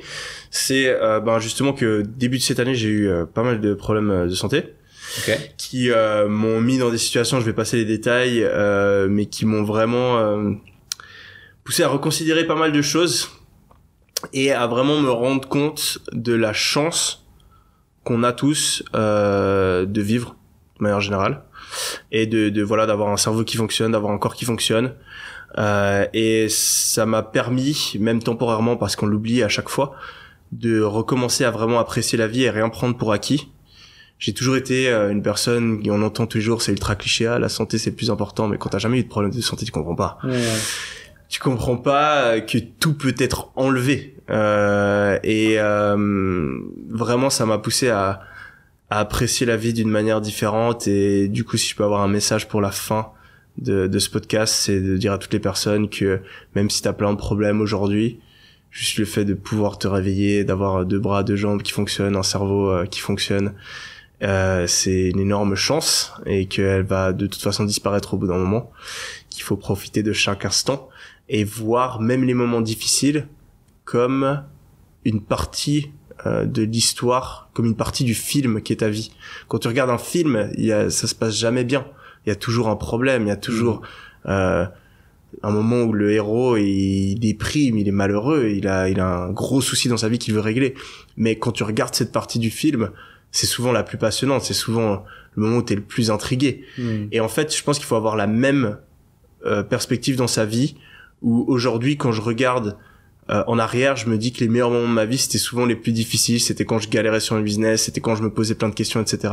Et j'en ai pas vraiment profité, parce que je disais là, non, j'ai envie d'être heureux, non, j'ai envie d'avoir toutes ces choses-là. C'est à ce moment-là que je serai heureux. Mais en fait, il faut apprécier les obstacles, parce que c'est ça qui est stylé. Et aujourd'hui, quand j'ai un problème dans ma vie, je me dis, regarde comme c'est stylé, là t'es en train de surmonter cet obstacle, et c'est ça qui fait que ta vie elle est incroyable et que tu seras fier de l'avoir vécu. Et donc j'ai envie de dire aux gens de faire ça, et d'apprécier chacune des difficultés qu'ils ont dans leur vie, et de relativiser, de savoir que dans quelques années, dans quelques dizaines d'années, ils donneront tout pour revenir en arrière au moment où ils sont aujourd'hui. À chaque fois je me dis, imagine-toi si aujourd'hui tu peux être Elon Musk ou même Bill Gates, un des hommes les plus riches du monde, milliardaire de chez milliardaire, mais je peux t'assurer qu'il donnerait toutes ses thunes pour être toi ou pour être moi, parce qu'il est vieux. C'est clair. Donc peu importe tes objectifs, imagine-toi, si tout se passe bien, si tout se passe parfaitement, il y aura un moment dans ta vie où t'auras atteint tes objectifs, mais tu voudras quand même revenir à maintenant, parce que t'es jeune, parce que t'as encore tout ce potentiel, parce que t'as encore toute cette vie à vivre.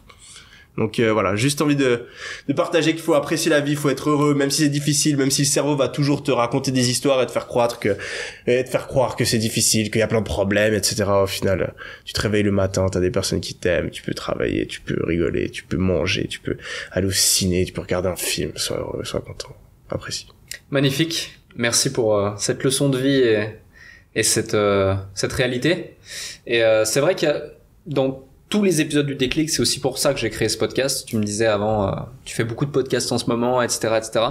J'ai créé ce podcast pour 2 raisons. La première, parce que j'apprécie particulièrement ce format, et en plus c'est une façon pour moi de connecter avec des gens que j'aurais pas l'habitude de connecter, ou tu vois ce genre de profondeur de discussion. Ça fait longtemps qu'on en a pas eu, voire quasiment jamais aussi longtemps. Ou peut-être une fois autour de quelques tapas et tacos que vous aviez fait à Londres. Mais et aussi et surtout pour rappeler aux gens que finalement toutes les personnes qui passent derrière le micro ici dans ce podcast sont comme elle, ont démarré comme elle, ont des problèmes comme elle, ont potentiellement des problèmes de santé comme elle, etc.